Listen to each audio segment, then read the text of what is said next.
Chapter 618. Qing Zhan was still young. She was only a 12 or 13-year-old girl. She rarely saw her master get angry. Now that she saw this scene, she was a little confused. She was confused when she heard that His Highness wanted to talk to her about something. Did she do something wrong recently and His Highness wanted to drive her away?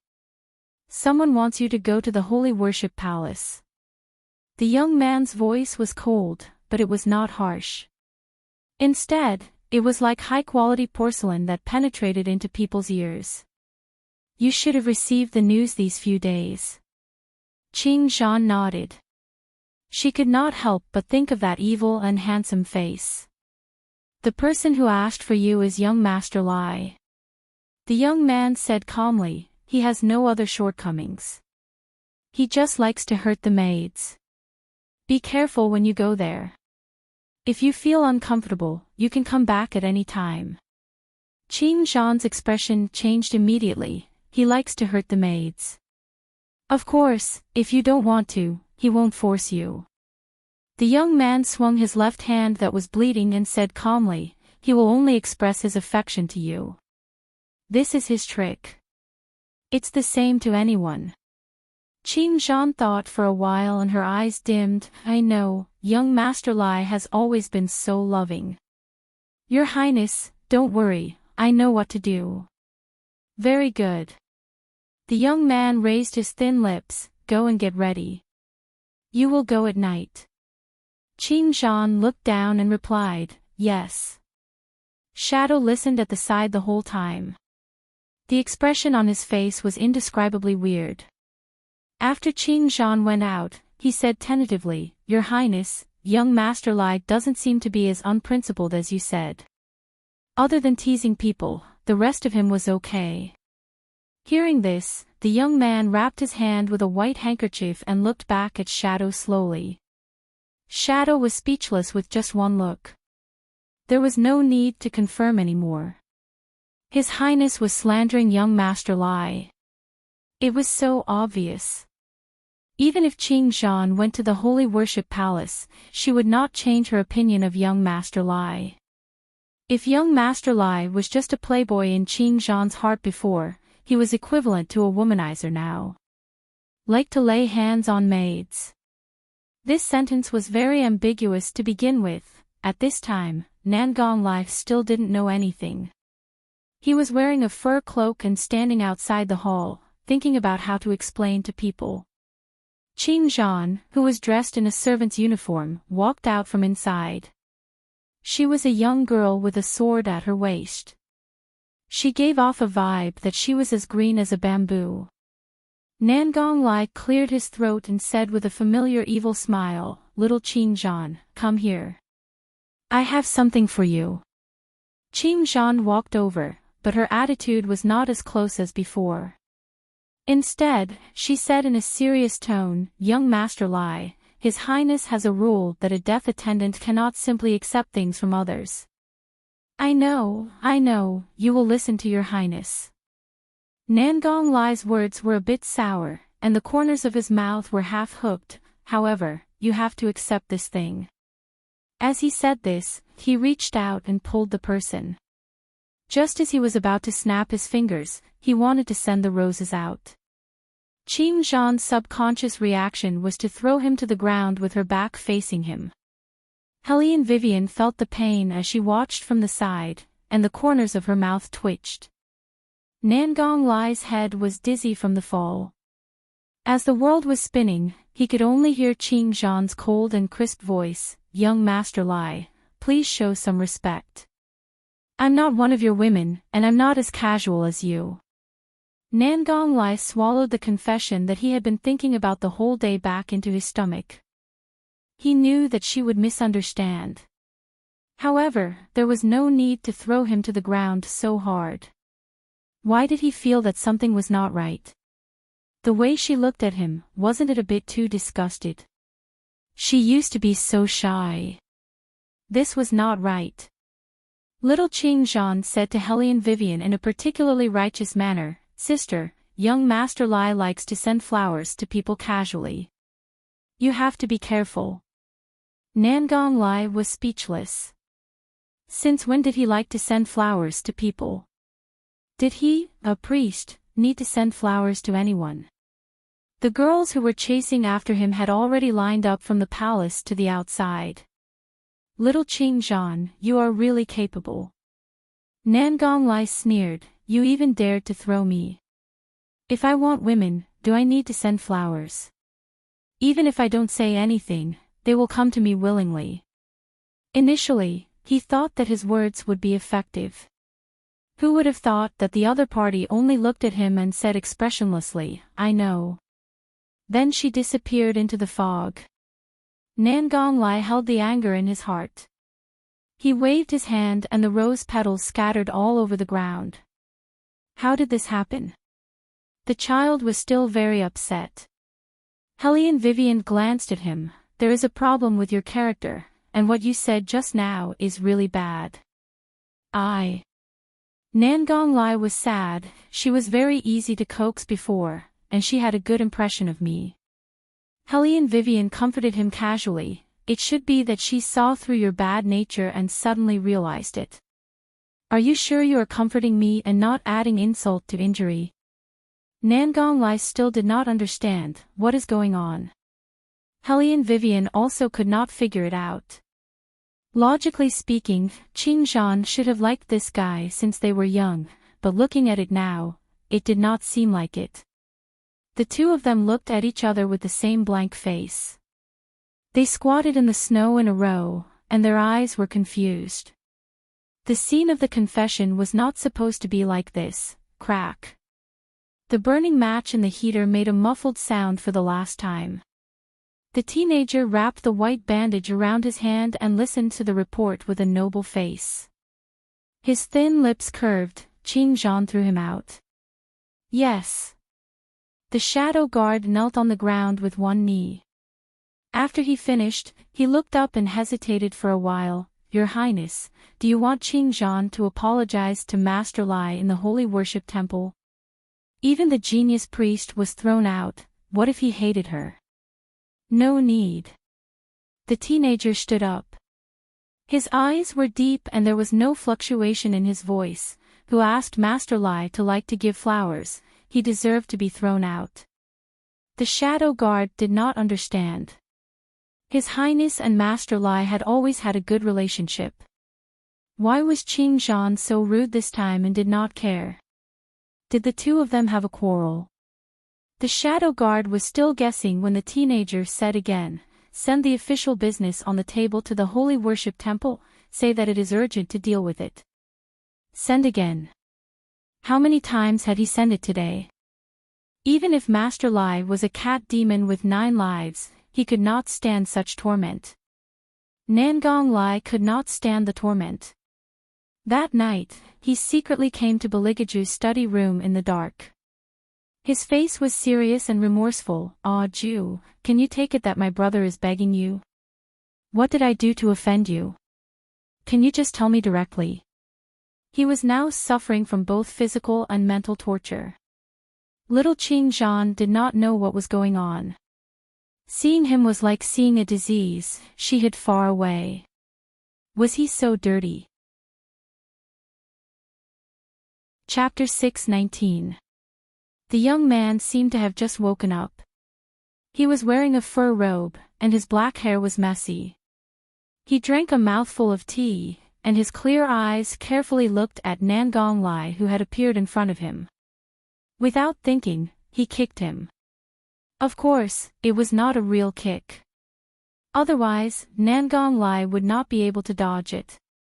But such a move was enough to make Nangong Lai scream, "Ah Ju, you are good. How could you treat your brother like this?" "Sorry, I was not awake just now." The young man looked down at the person lying on the ground. His posture was lazy and his voice was low. Nangong Lai was speechless. Not awake. Your eyes were so cold that it almost froze me to death. You are telling me that you are not awake. Are you lying to a fool? Ah Ju, we have known each other for 7 years. Nangong Lai admitted that he was no match for this young man. He started to play the friendship card. 7 years. How many 7 years do we have in life? You can't treat me like this. You have to let me know before I die. Baligaju looked at him and smiled slowly, but there was no smile in his eyes. You seem to have a good relationship with the person I gave you. Nangong Lai was very smart. He immediately shook his head to protect himself. No, no, no, what you see is just the surface. In fact, we are not good at all, not good at all. Why did you give her flowers? The young man's voice sounded a little careless. But Nangong Lai noticed that his left hand was clenched. He immediately started to clear his name. I did that to thank her. She was the one who taught me to give the flowers. I was going to give them to someone else. Give them to Qin Zhan. The young man looked back with a faint voice. The long-time stuffiness in his chest finally faded a little. Nangong Lai looked as if he had seen a ghost. How did you know? The young man smiled and was extremely evil. 7 years, she is my only brother. Of course, I have to care more. Nangong Lai was speechless. Damn it. I don't need your care at all. Don't tell me that you are the one who played tricks on little Qin Zhan. Nangong Lai thought of this and his handsome face was crying. What do you want to do? Tell me straight. Nothing. The young man continued to give him hints. I saw that you were too leisurely these past 2 days, going out of the palace to pick flowers and so on. I thought that you would like to have a little excitement in your life. Aning stood outside the door and silently raised his head. No one would like such a scene, right? Nangong Lai, on the other hand, didn't wallow in self-pity. He connected the dots and suddenly laughed evilly. He reached out and put his hand on the young man's shoulder. Ah, Ju, you should have said so earlier. If I had known that you were moved by the mundane world, I would have helped you earlier. The young man glanced sideways, his gaze indifferently sweeping over his hand. Nangong Lai's scalp went numb, and he immediately withdrew his hand. The young man brushed his clothes and said in a clear voice, Don't think too much. I just don't like that woman. Speaking of which, what's going on between you and that woman? Nangong Lai's eyes flashed with playfulness. No matter how I ask her, she won't tell me. The young man raised his head and glanced at him. His tone was neither fast nor slow. She stole something from this king. For this thing, this king has been looking for her for 8 years. Nangong Lai frowned. Steal. That woman didn't look like one. Instead, there was one thing that bothered him. That woman's appearance was too similar to the young lady of the Hellion family. Things shouldn't be that simple. Nangong Lai's eyes lit up. He said casually, Since she's a thief, then cut off her hands and feet and throw her out of the palace. If that doesn't work, then kill her. Do whatever you want to vent your anger. You haven't done anything for so long, it's not like you. When I get back, I'll throw her out first. Then, you can decide what you want to do with her. The young man didn't say anything. Nangong Lai knew that he agreed. However, he didn't think that a Jew would do anything to that woman. If he really hated her, there were too many ways to make a person disappear in the palace. Moreover, Ju's identity was there. He could take anyone's life with just a word. However, Ju didn't look like he was lying. After all, even the number of 8 years came out. Since there's a solution, shouldn't you deal with little Qin Zhan's matter? Now that she saw me, she turned around and left. Nangong Lai was very upset. The young man was a little absent-minded. He asked Shadow to call Qin Zhan over. In this kind of situation, Nangong Lai, who had the demeanor of a young master, of course wouldn't show up. He hid behind the screen and pricked up his ears to listen to the sounds outside. The young man's voice was still magnetic and graceful. He said slowly, "Qingzhan, I heard about what happened this afternoon. You seem to have some misunderstanding about Master Lai." "No."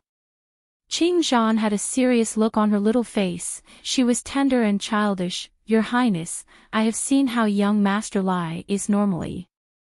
He would talk to pretty sisters whenever he sees them. These are no longer secrets in the palace. I know that you have a good relationship with young Master Lai, so you don't have the heart to speak ill of him. It is young Master Lai's blessing to have a friend like your Highness." Nangong Lai behind the screen felt like his knee was stabbed by a knife. His expression was very complicated. Shadow, who knew the cause and effect, tried his best to hold back the smile at the corner of his mouth. Only the young man was very calm. "Actually, he has his good points too. Your Highness, don't worry. With you around, I will serve Master Lai well." Qingzhan made a promise.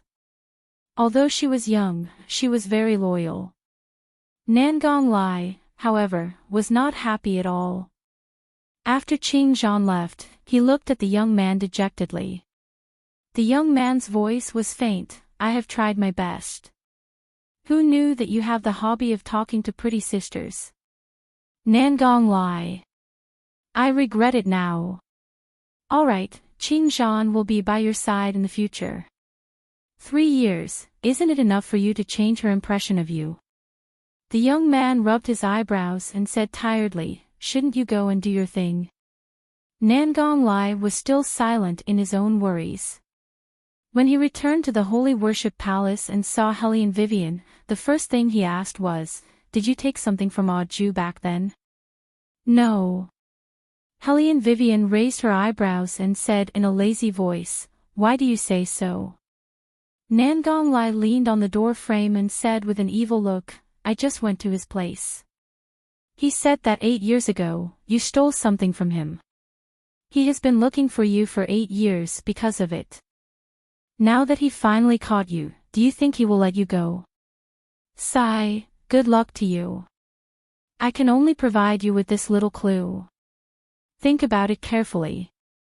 Maybe you took something that you didn't care about, but it is very important to Ju." Helene Vivian narrowed her eyes and thought about it.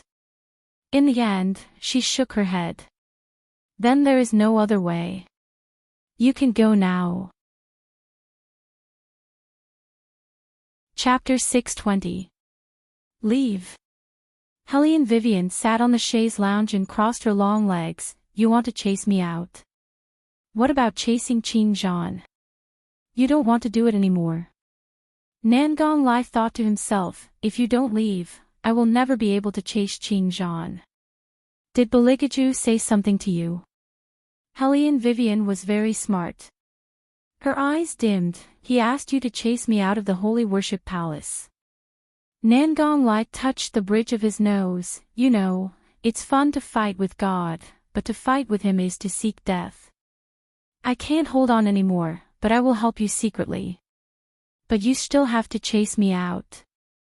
Helene Vivian rubbed the teacup in her hand and took a breath. Her chest was a little cold. "It's snowing outside, do you know? Are you trying to freeze me to death?" Nangong Lai felt guilty. "His Majesty just rewarded me with a fox fur. I'll get it for you now. Give me 10,000 taels of silver notes, I need it when I'm out." Helene Vivian requested with a smile, but her throat was a little dry. Nangong Lai glanced at her, which meant to say, "You're evil." Helene Vivian didn't think she was evil. She originally planned to tidy up her mood in the Holy Worship Palace and get ready to make a comeback. Now, that person didn't even want her to stay in the Holy Worship Palace. If she didn't get what she wanted, she would feel sorry for herself. The fur given by His Majesty was indeed warm, but Helene Vivian still felt a little cold on her fingers. When she walked out of the Holy Worship Palace, the palace maids and eunuchs surrounded her. They looked at her and then turned back to whisper. Well, there weren't many people who were chased out at this time. The winter in the capital was too cold, so cold that Hellion Vivian's brain seemed to stop working. Her thoughts were in a mess. Was she really going to walk out of the palace like this? If it were according to Hellion Vivian's temper in the past, she would definitely leave. But now, Hellion Vivian could only lower her head and kick away the gravel, muttering, "Beligaju, has your humanity been eaten by a dog? Kicking me out of the palace in the middle of winter, just you wait. Sooner or later, I will." Hellion Vivian couldn't say the word "I" anymore. It wasn't because of anything else, but because at the corner, a tall and elegant figure was standing there. His fair fingers were holding an oil paper umbrella, and a pair of ink-like eyes fell on her body. She didn't know how long he had been there, however, she was certain that he had definitely heard everything she had just said. Hellion Vivian paused in her steps. Her long legs were indeed a little stiff. That figure walked towards her step by step. The fur draped over his shoulders and the snow fluttered in the air. It was like an exquisite ink painting, indescribably elegant. Hellion Vivian thought that after he became an adult, he would inevitably have an imposing aura that others would not dare to look directly at. But now, this young man was a real assassin who would appeal to both young and old. His appearance and aura left others in the dust. Not long after, Beligaju stood a step away from Hellion Vivian's grandmother and looked at her with a heavy gaze. Shadow followed behind him. If it was inconvenient for his master to speak, he would basically be the one to say, "According to the system, the palace maids who have been expelled from the holy worship temple will be managed by His Highness." Hellion Wei didn't say anything else after she hummed in agreement. She had always been like this. When she was cold, it was not easy to get close to her. Not only was it not easy to get close to her, she also gave people a sense of oppression. Shadow saw that his words didn't have any effect, so he looked in the direction of Beligaju. The young man's side profile still didn't show any expression, but the warmth at the corner of his mouth had faded a lot. Coupled with the fact that he was personally holding the oil paper umbrella, he looked a little lonely. Shadow could only brace himself and continue to say to Hellion Vivian, "You stay in the palace first. We'll make other arrangements later." Hellion Vivian didn't have any objections and nodded in agreement. Shadow finally heaved a sigh of relief, "Then come with us." "Okay." Hellion Vivian was a little absent-minded. She was still thinking that perhaps the extra umbrella in the young man's hand was for her. After all, there was really no need for him and Shadow to take out an extra umbrella. She was about to reach out to take it when she heard Bailey Jiaju's indifferent voice say, "My humanity has already been eaten by dogs. You don't need to use this umbrella." Before Hellion Vivian could say anything, the young man turned around and walked into the snow. His footsteps were still light and elegant, but his back was unapproachable. Hellion Vivian sighed deeply. Sure enough, he heard it. He was so vengeful since young. It was really hard to deal with him. Shadow didn't say anything else and quickly gestured for Hellion Vivian to follow him. The two of them walked, one in front of the other, without saying a word. When they arrived at the palace, Beligaju took off his fur cloak. There wasn't a trace of happiness or anger on his face. He sat down at the wooden table and started to deal with the official affairs that had piled up over the past 2 days. His voice was a little hoarse compared to before. "Go and pour some tea." Hellion Vivian was already a little sleepy when she came in. Coupled with the fact that it was warm in the palace, the moment her body touched the blanket on the chaise lounge, her head started to fall off bit by bit. There were also shadow guards who were serving in the night. Just as they were about to open their mouths and wake Hellion Vivian up, the young man placed his slender finger on his lips and gently gestured for them to keep quiet. The shadow guards instantly retracted their martial chi and hid back into the darkness. Beligaju glanced sideways at the person beside him who was falling off more and more. Before he could react, he squatted down silently on one knee and knelt on the expensive black carpet. His lean back was straight, and with his back facing the shadow guards, his shoulders naturally supported the weight of that head. As though she had found the most comfortable position, Helene Vivian fell into Beligaju's arms. The young man paused for a moment and then reached out to hug her. He didn't move because if he moved, the other party would definitely wake up. The shadow guards were dumbfounded as they looked at each other in dismay. Their faces were filled with shock. Was this still the highness that they knew?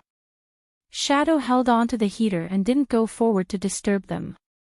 The shock in his heart was deeper than anyone else. Since young, he had always been by Master's side. He didn't know anything else.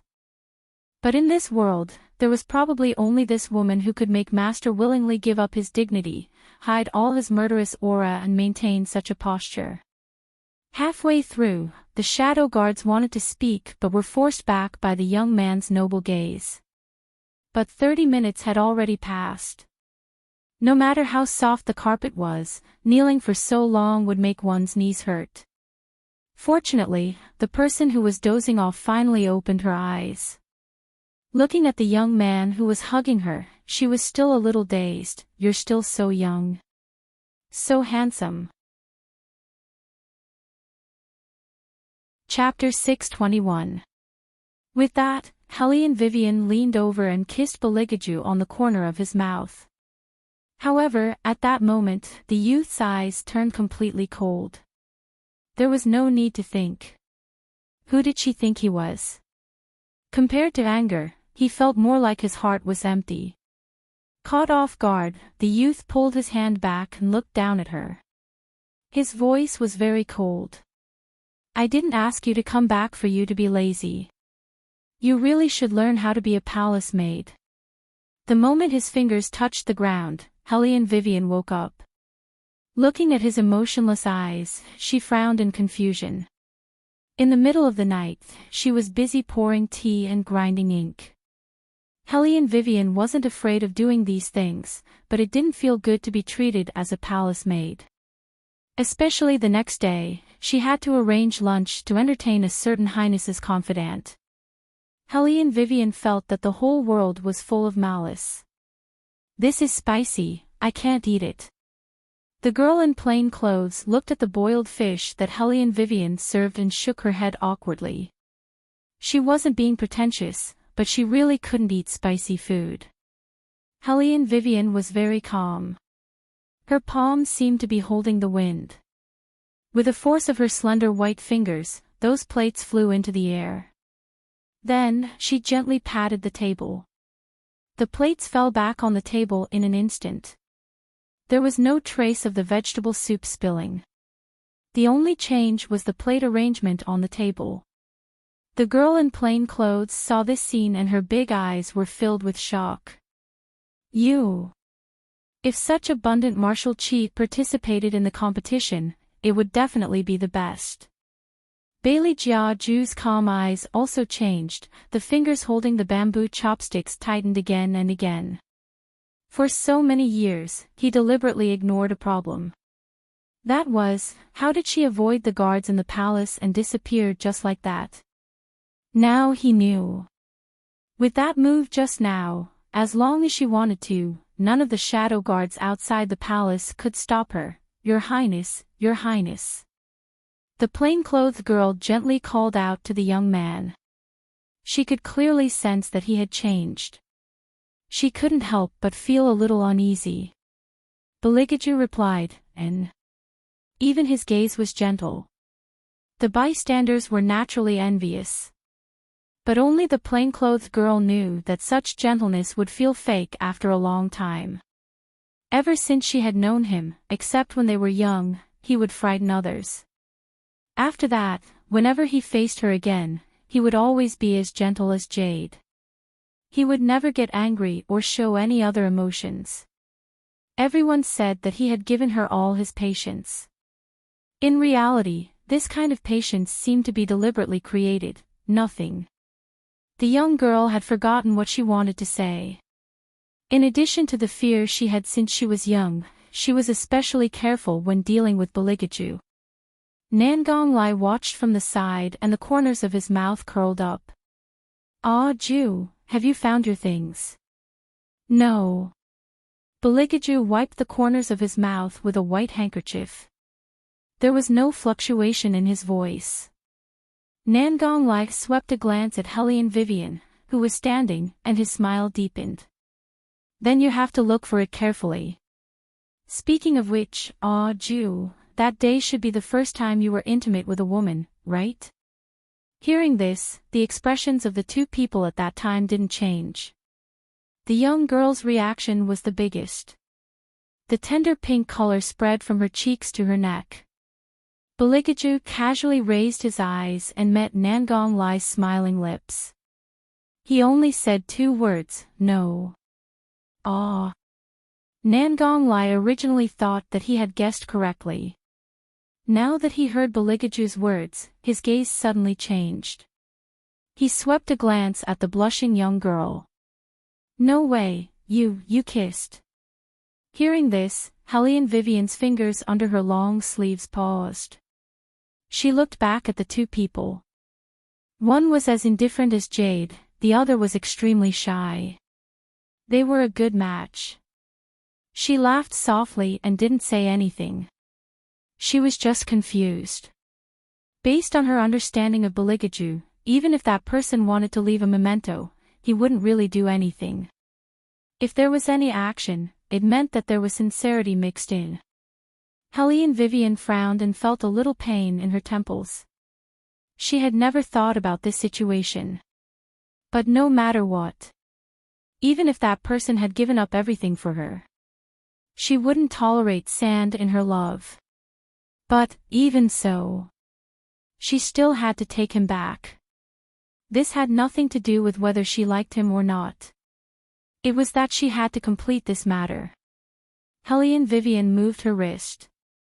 Her eyes were a little blank, so she didn't see the young girl's slight shake of her head. Nangonglai's interest was piqued. He lowered his voice in Baligaju's ear and said in a voice that only the two of them could hear, "Since it wasn't with her, then who did you kiss?" Baligaju didn't answer him. His expression was indifferent as he ate his meal. Nangonglai was very curious, who exactly was it with? "If you say another word, I'll leave." The young man's voice was very cold. Nangonglai keenly sensed that he wasn't very happy today, so he looked at Hellion Vivian again. During this period of time, Aju's unhappiness was mostly related to this woman. Hellion Vivian was rubbing her head. Her head was so painful that she couldn't hear what the other party was saying. This was very abnormal. Since yesterday, her physical strength seemed to be a little unable to keep up. Why was this? Logically speaking, there were still more than 20 days left. There was plenty of time. Why did she have such a big feeling? Could it be that there was a problem with the place she was guarding? Hellion Vivian's mind was spinning fast, but her face didn't show it. Only her eyes were getting darker and darker.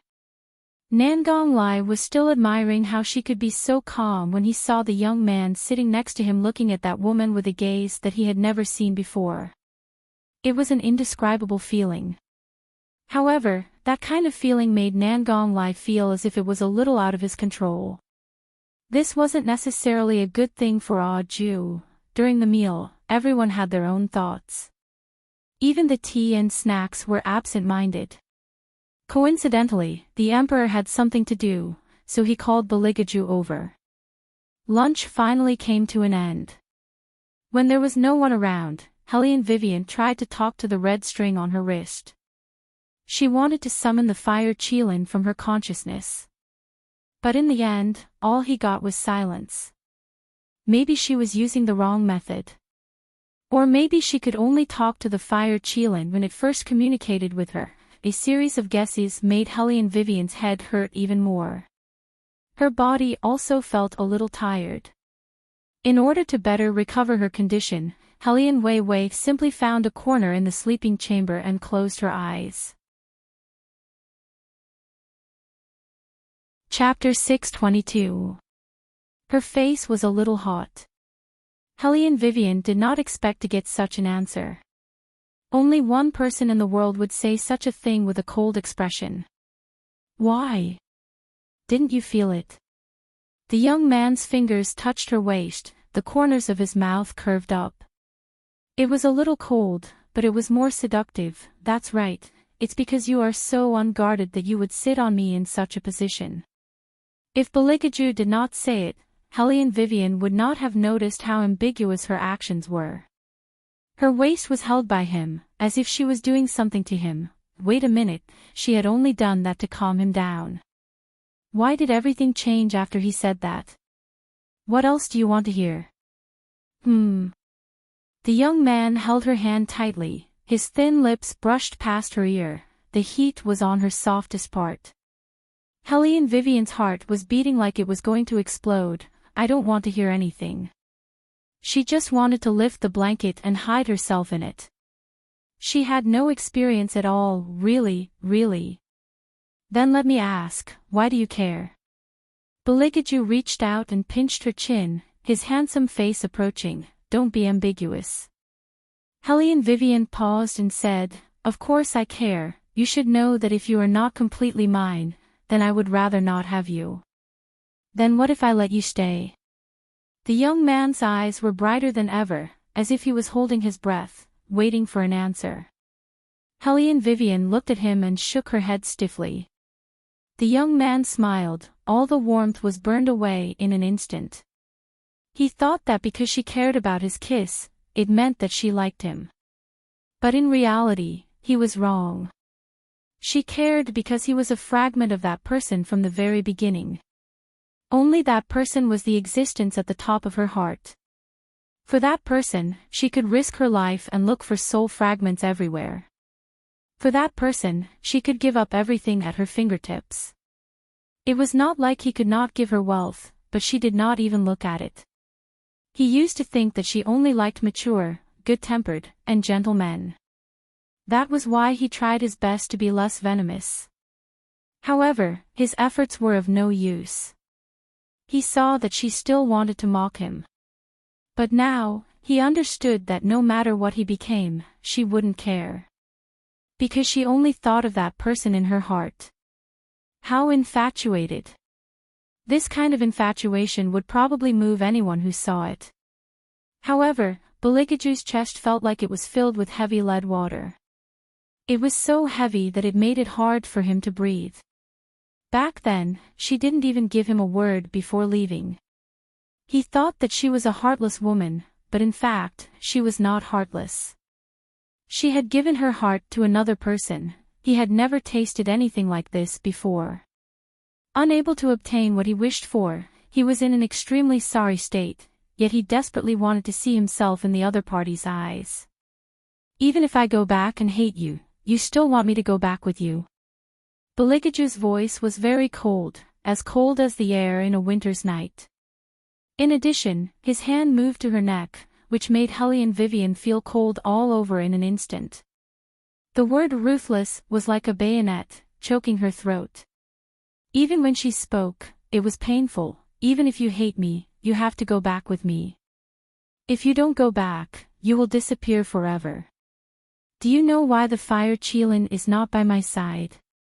That's because even if I don't go back, I won't disappear.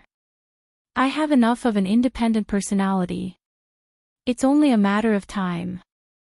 Sooner or later, I will grow up to be what you want. Beligaju's fingers tightened. In that case, you also want to go, right? Helene Vivian suddenly felt a pain in her head. She heard the fire Qilin's weak voice from the other side. There's a problem here. How are you? Did you encounter a problem? Why did I hear His Highness say that he has an independent personality and wants you to stay? Let's not talk about my problem first. What's going on over there? Helene Vivian was anxious. Your voice doesn't sound right. The fire Qilin endured the pain. People have been dying in the palace. The resentment has spread throughout the entire capital. Ordinary people can't feel it, but as a divine beast, it is very affected. especially the azure dragon without the mysterious ice iron chain. It has begun to show signs of going berserk. Someone behind this must be planning something. They want to subdue the azure dragon while His Highness is not here, then take the opportunity to destroy His Highness's body. Qilin. Helian Wei Wei clenched her fists. Burn the red string on my hand. She had to go back and stop all of this. If Beligaju's body disappeared, then all of this would be meaningless. The Fire Qilin sighed, I know. If the other party said so, then the chance of the fragment returning would be very small. Who are you talking to? Bailey Jiaju was extremely intelligent. In addition, at his current age, he had already begun to awaken in certain aspects. Especially since the Fire Qilin was still his mythical beast. The other party's absent-mindedness made the young man narrow his eyes. Is it through the red string in your hand? Hellion Vivian was shocked, she didn't expect him to notice these things. Since just now, your eyes have been on your left hand. Beligaju's eyes emitted a cold light. You're planning to leave me again, right? Hellion Vivian paused for a moment, then met his eyes. She had never been so sure before. I'm not going to leave you, I just want to take you back. Beligaju, you have to know, no matter if it's the past or the future, to me, it's still you. You can't deny your own future. The youth sneered, as if he had thought it through, and suddenly let go of his hand. In the end, he was just a fragment. And he couldn't stop her from leaving. From the beginning, he couldn't do anything to stop it. You can go. There was not the slightest ripple in Bailey Jiaju's voice, it was almost to the point of calmness. His pair of eyes were originally the most beautiful, but at this moment, they were empty and shallow, like a lens without focus, leaving only empty blankness and empty ruthlessness. I hope that in the future, you can bear my hatred. Hellion Vivian wanted to say something, but found that her throat couldn't make any sound.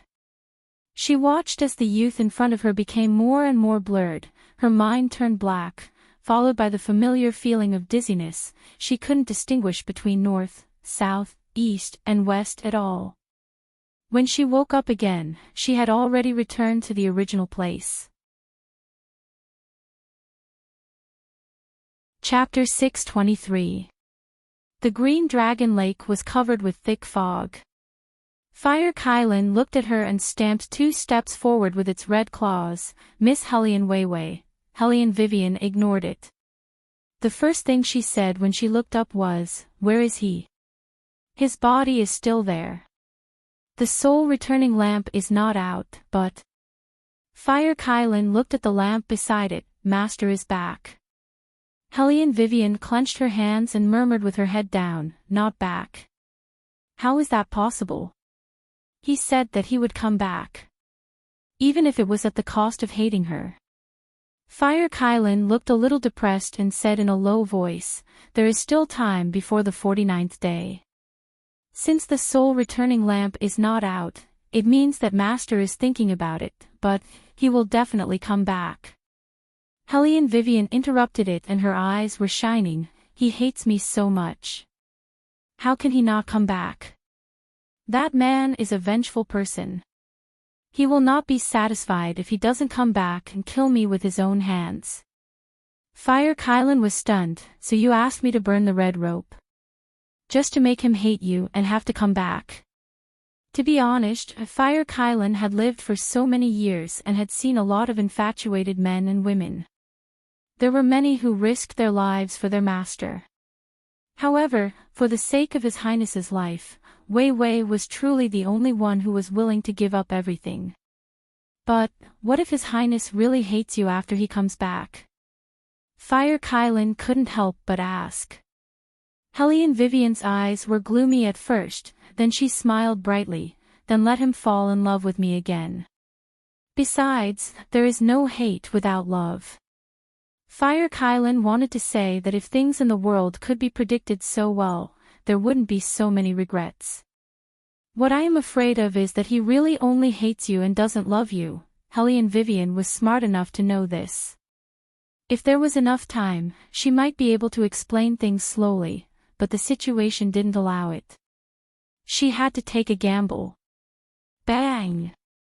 There was almost no time for Hellion Vivian to think. There was an unusual sound from the bottom of the lake.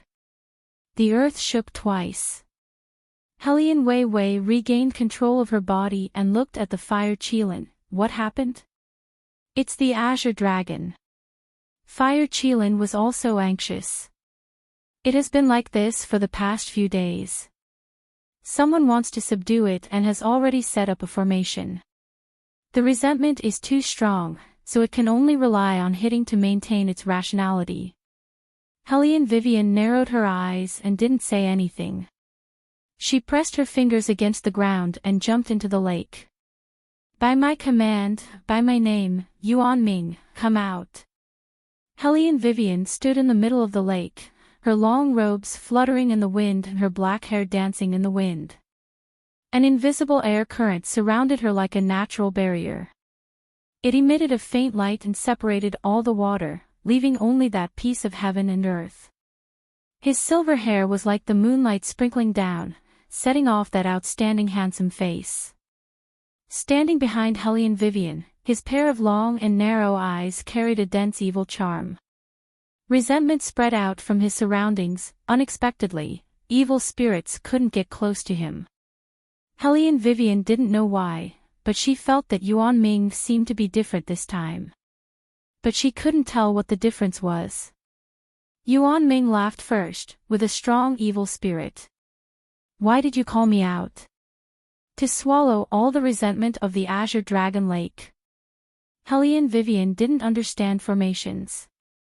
If she wanted to play, she wanted to play big.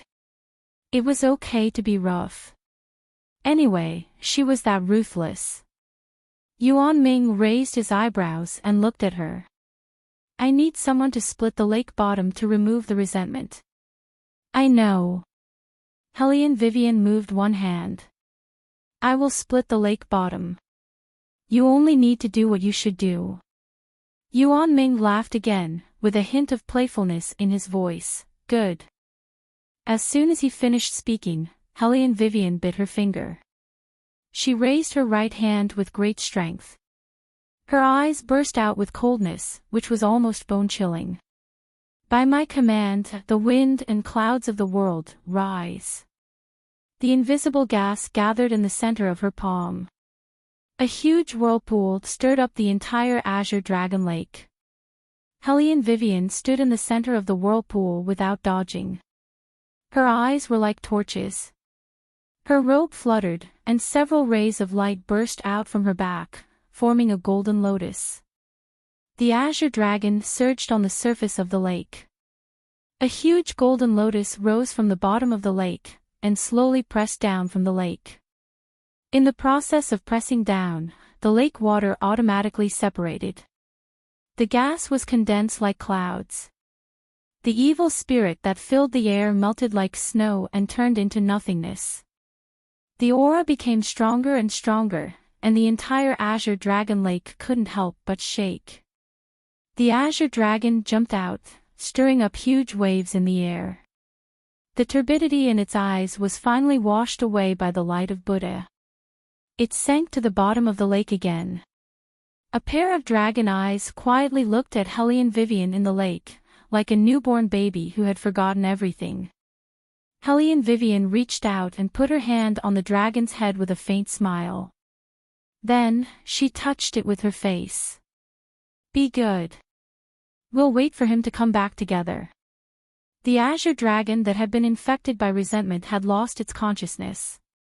Even if it was bathed in the light of Buddha, it couldn't return to its original strength, unless its master reappeared. However, at this moment, the Azure Dragon actually understood Hellion Vivian's words. Its dragon whiskers moved, and it nodded. Not for other reasons. Just because she said so. Let's wait for him to come back together. In the vast martial chi, the man in white in the array spat out a mouthful of blood. The eerie little person immediately supported him and exclaimed, Master, it's the demon-slaying Buddhist incantation. Someone chanted the demon-slaying Buddhist incantation. How is this possible? No one in the world knows this kind of Buddhist incantation. It's not mature enough. The real demon-slaying Buddhist incantation shouldn't be like this.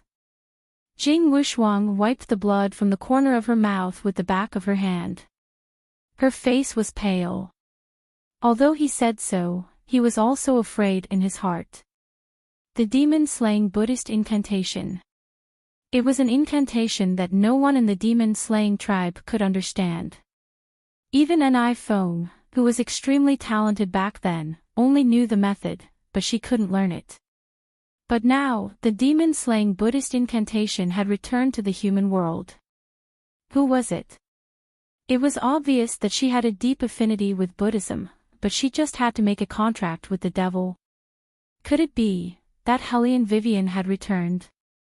Jing Wushuang faintly had an answer in his heart. His usually gentle and handsome face lost focus for a moment. However, he quickly recovered and ordered in a calm voice, "Since we can't take away their physical bodies, we'll start with the Imperial Palace. Start the plan to shatter the seal and let the Emperor set up the array now." Yes.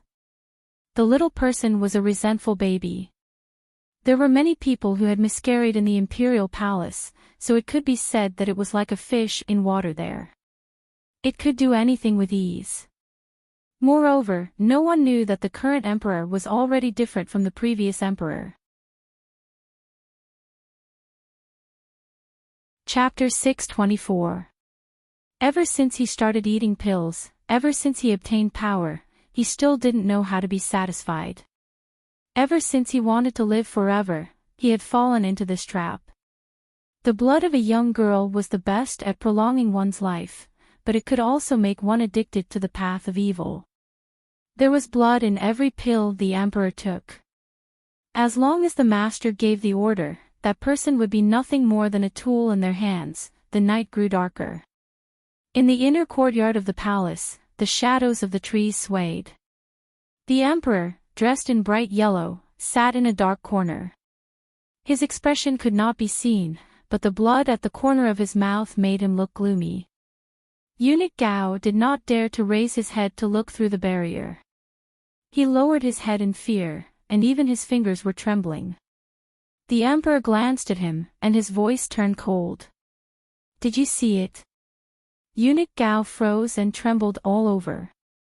He said loudly, "This servant did not see anything." The emperor looked at him gloomily. "I like smart people the most. Since you did not see anything, then find me a few younger palace maids." But the recent situation in the palace, His Majesty is also aware of the situation in the palace. Eunuch Gao stammered. He couldn't help but swallow his saliva. If this continues, the Ministry of Appointments might find out everything. When that happens, it won't be good. Hearing this, the emperor suddenly became irritated. It's only a few palace maids who died, and those people from the Ministry of Appointments are not willing to let this matter go. They want to investigate. He was more afraid than anyone else that someone would know the details of this matter. The members of the imperial family were not allowed to cultivate the devil.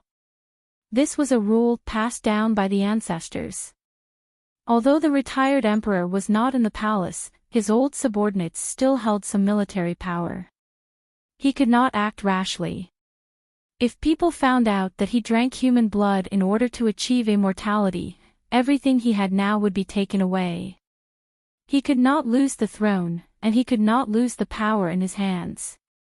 He wanted immortality so much because he wanted to sit on this dragon throne forever. Even if he killed the retired emperor's trusted aides, the people would not allow a person who drank human blood to continue to be the emperor. Therefore, this secret was not known to anyone. He was so close. As long as he drank 3 more young and pure palace maids, he could complete the formation and achieve immortality. He had to think of a way to make those people from the Ministry of Appointments shut up.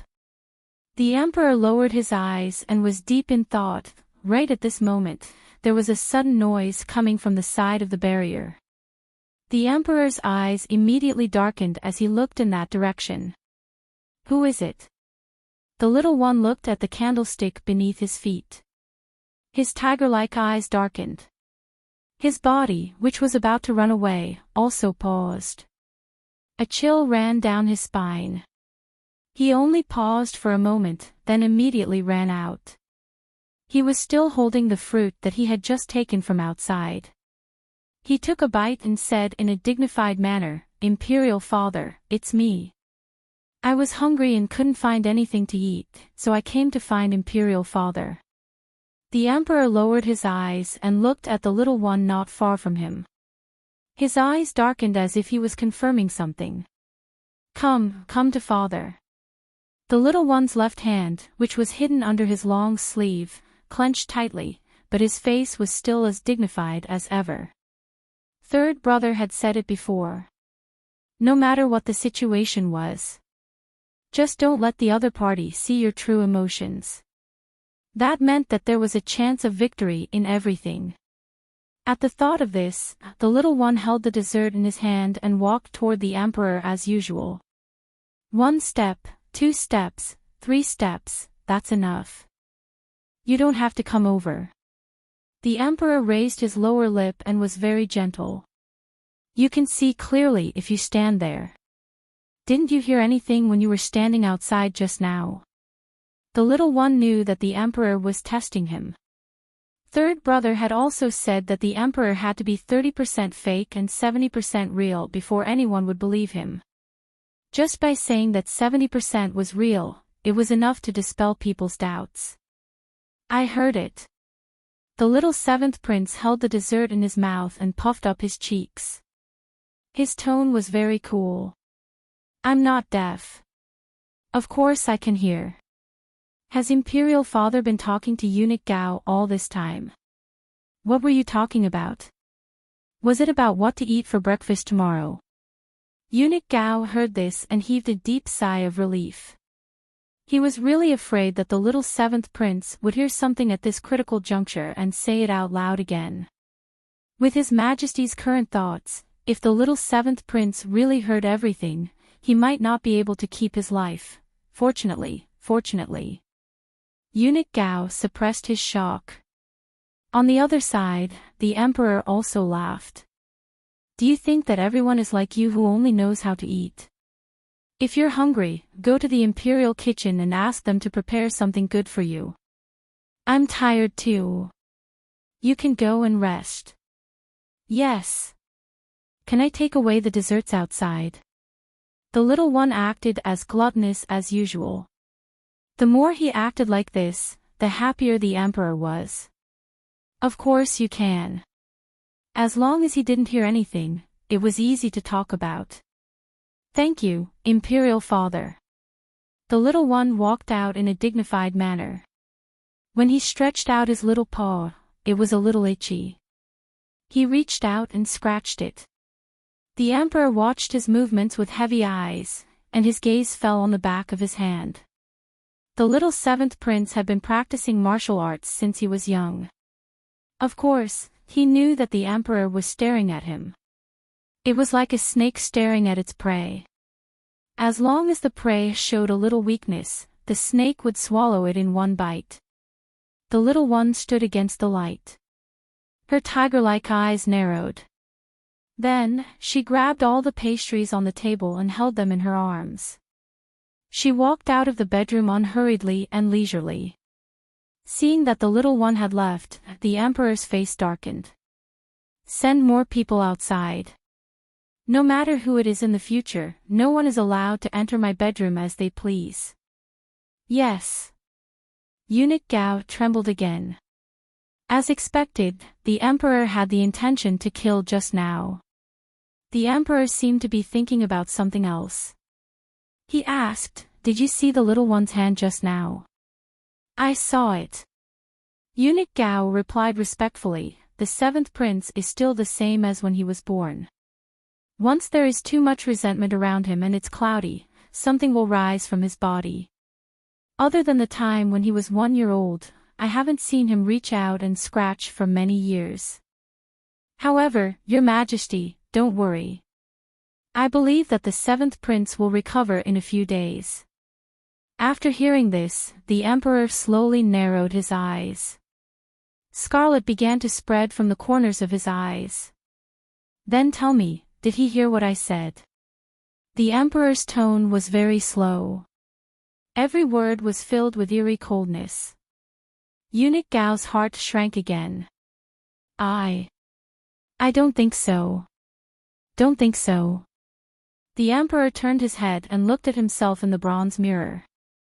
The bridge of his nose and the bloodstains on his lips, in an instant, the emperor's eyes narrowed. His voice was extremely eerie. No, he heard everything. He's just pretending that he didn't. Chapter 625. I've really underestimated him.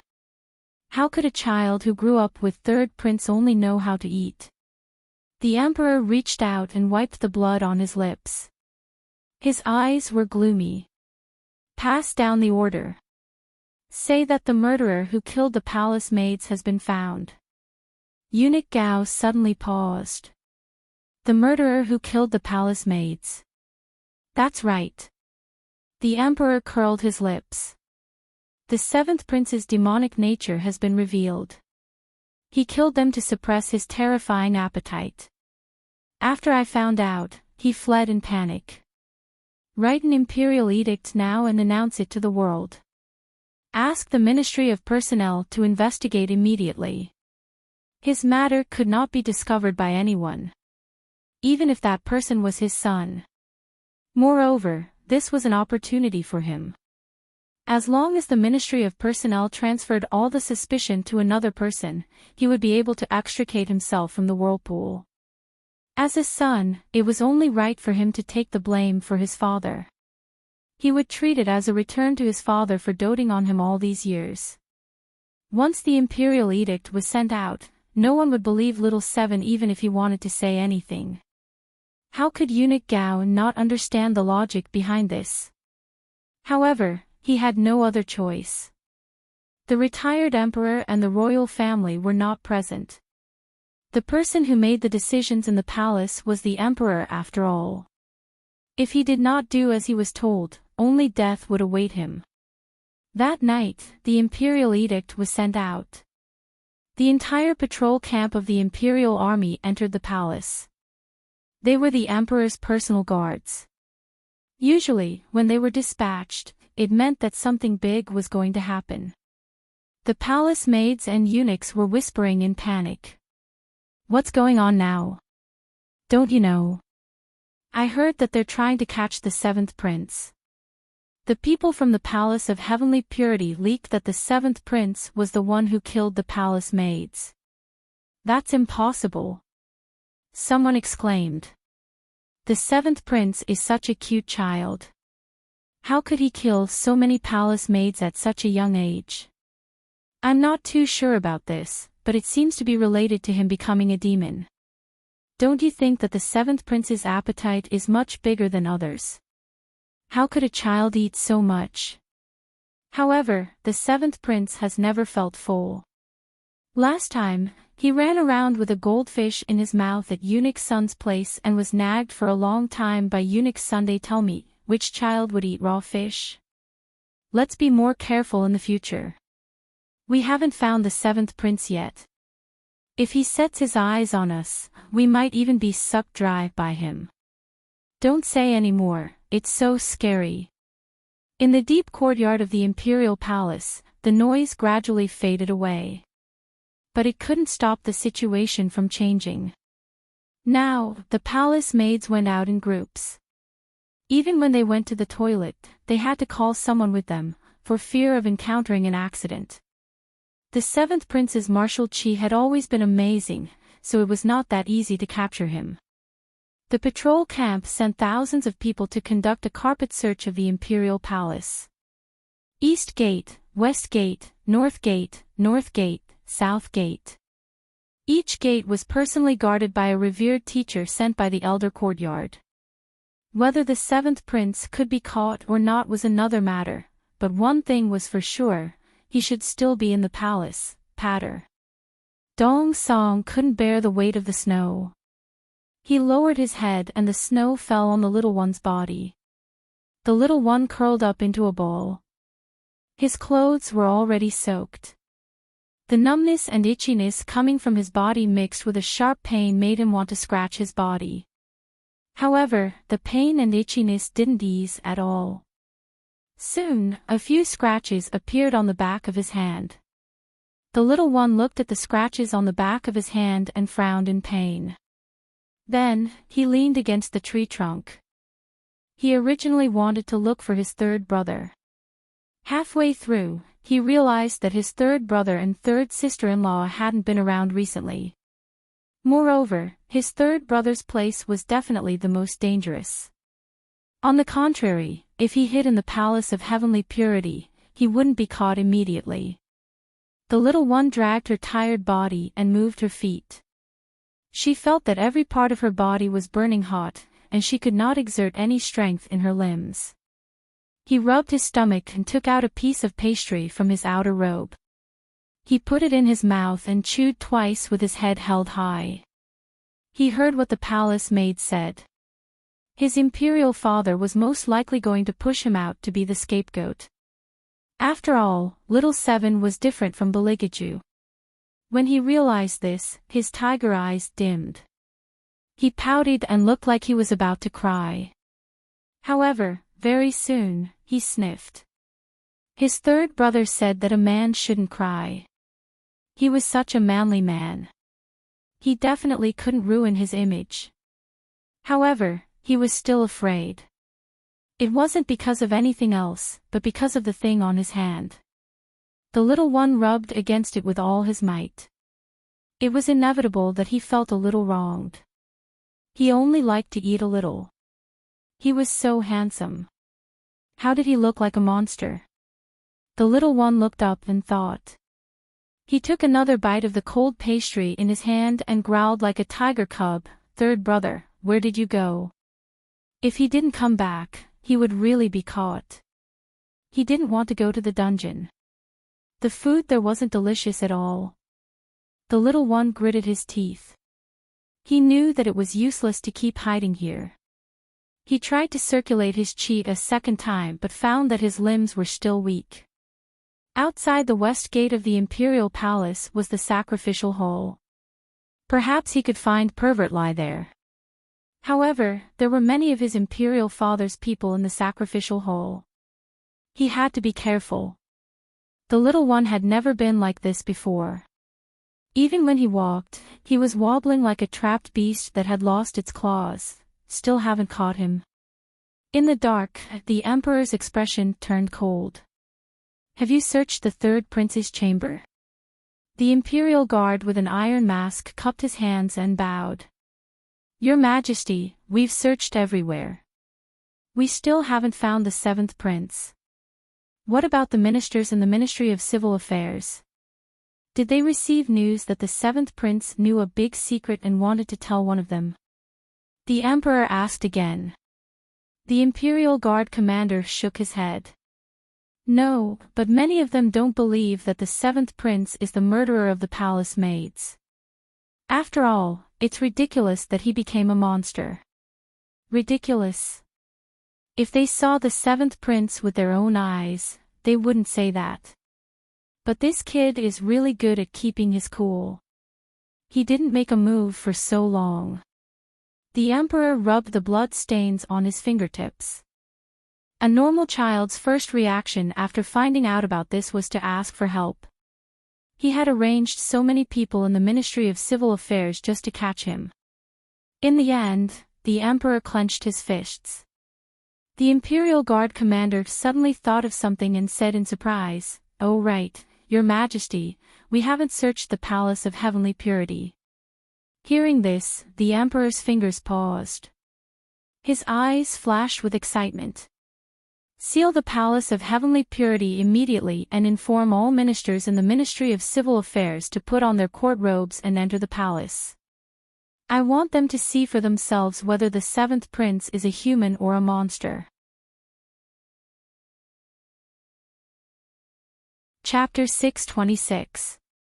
As soon as Hellion Vivian entered the palace, she noticed that something was amiss. The Elder Council had sent out too many Yin-Yang masters, and they hadn't left at all. It was as if they were searching for someone. It seems that something has happened in the palace. Yuan Ming's sinister voice sounded from behind her. Such a strong aura of resentment. Did someone enter the path of evil? Hellion Vivian turned to the side and listened. Without hesitation, she grabbed a palace maid and asked, "What's going on?" Third Princess Consort. The palace maid was startled at first, but then she immediately knelt on the ground and bowed. This servant greets the third Princess Consort. Hellion Vivian reached out and pulled her back. You don't need to kneel. Tell me first, what's going on? Why are there so many Yin-Yang masters here? Why you still don't know? The palace maid looked at her in surprise, then she stammered, the little seventh prince seems to be a demon. The emperor has already issued a decree to capture him. Monster. Hellion Wei furrowed her brows tightly. Who said that? The palace maid was startled by her tone.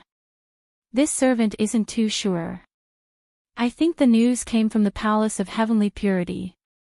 It said that people have been dying in the palace recently, and all their blood has been sucked dry by the little seventh prince. Palace of Heavenly Purity. Hellion Vivian's eyes darkened. Wasn't that where the old emperor lived? Moreover, she remembered that Yuan Ming had said that something wasn't quite right there. Found him. We found the seventh prince. Suddenly, a commotion came from afar. Hellion Vivian's heart sank. Without thinking, she immediately followed the Yin-Yang masters. In the courtyard of the Palace of Heavenly Purity, hundreds of imperial guards surrounded a small firewood shed. The emperor and several officials from the Ministry of Appointments were standing outside. Kick the door open. The emperor ordered in a deep voice. The officials from the Ministry of Appointments looked at each other. Finally, they couldn't help but ask, Your Majesty, could this be a misunderstanding? The seventh prince is still so young. How could he kill people? The emperor didn't say anything. The elder standing next to him sneered and said, Lord Zhang, I think you've gone senile. The seventh highness is a monster. He will definitely kill people. What does age have to do with this? As he spoke, he looked at the emperor and clenched his fists. Your Majesty, I think we should use fire to smoke them out so that the ministers can see clearly. The ministers of the Ministry of Appointments were not prepared, and they were not as eloquent as the elders. In addition, the emperor's attitude was too obvious. There was nothing they could do. Could it be that he had to watch as the seventh prince was burned out by the fire? According to His Highness's character, if he knew about this in the future, none of them would be spared. But now, they really had no other choice. Someone come. Fire. The elder raised his voice, his eyes flashing with fire. Listen up, capture this monster alive. Yes. The Yin-Yang masters had just gotten into formation and were about to start the fire. Suddenly, a clear voice sounded, carrying a strong sense of oppression. Who did you say is the monster? The atmosphere instantly dropped to the freezing point. The aura of death felt like there was an invisible hand squeezing everyone's hearts. With a gentle twist, blood would splatter everywhere, and life would instantly turn into ashes. Then, several bolts of lightning flashed across the sky, causing everyone's pupils to shrink. At that moment, everyone clearly saw a cold and incomparably beautiful face being clearly engraved by the light. It was Hellion Vivian. She walked over coldly like a ghost, and at the same time, her hand moved. Snow and dust rolled up from the ground like a whirlwind, instantly suppressing the flames. The elder stood in the whirlwind, his face hurt from the wind. He reached out to block it and narrowed his eyes. Hellion Vivian. It's you again. Do you know what you're doing? Hellion Wei slowly walked forward, her sleeves fluttering in the wind, as if she was an emissary from hell. Her pair of ice-cold eyes looked at that elder. I also want to ask you, elder, do you know what you're doing right now? Shao Qi has the blood of the imperial family flowing in his body.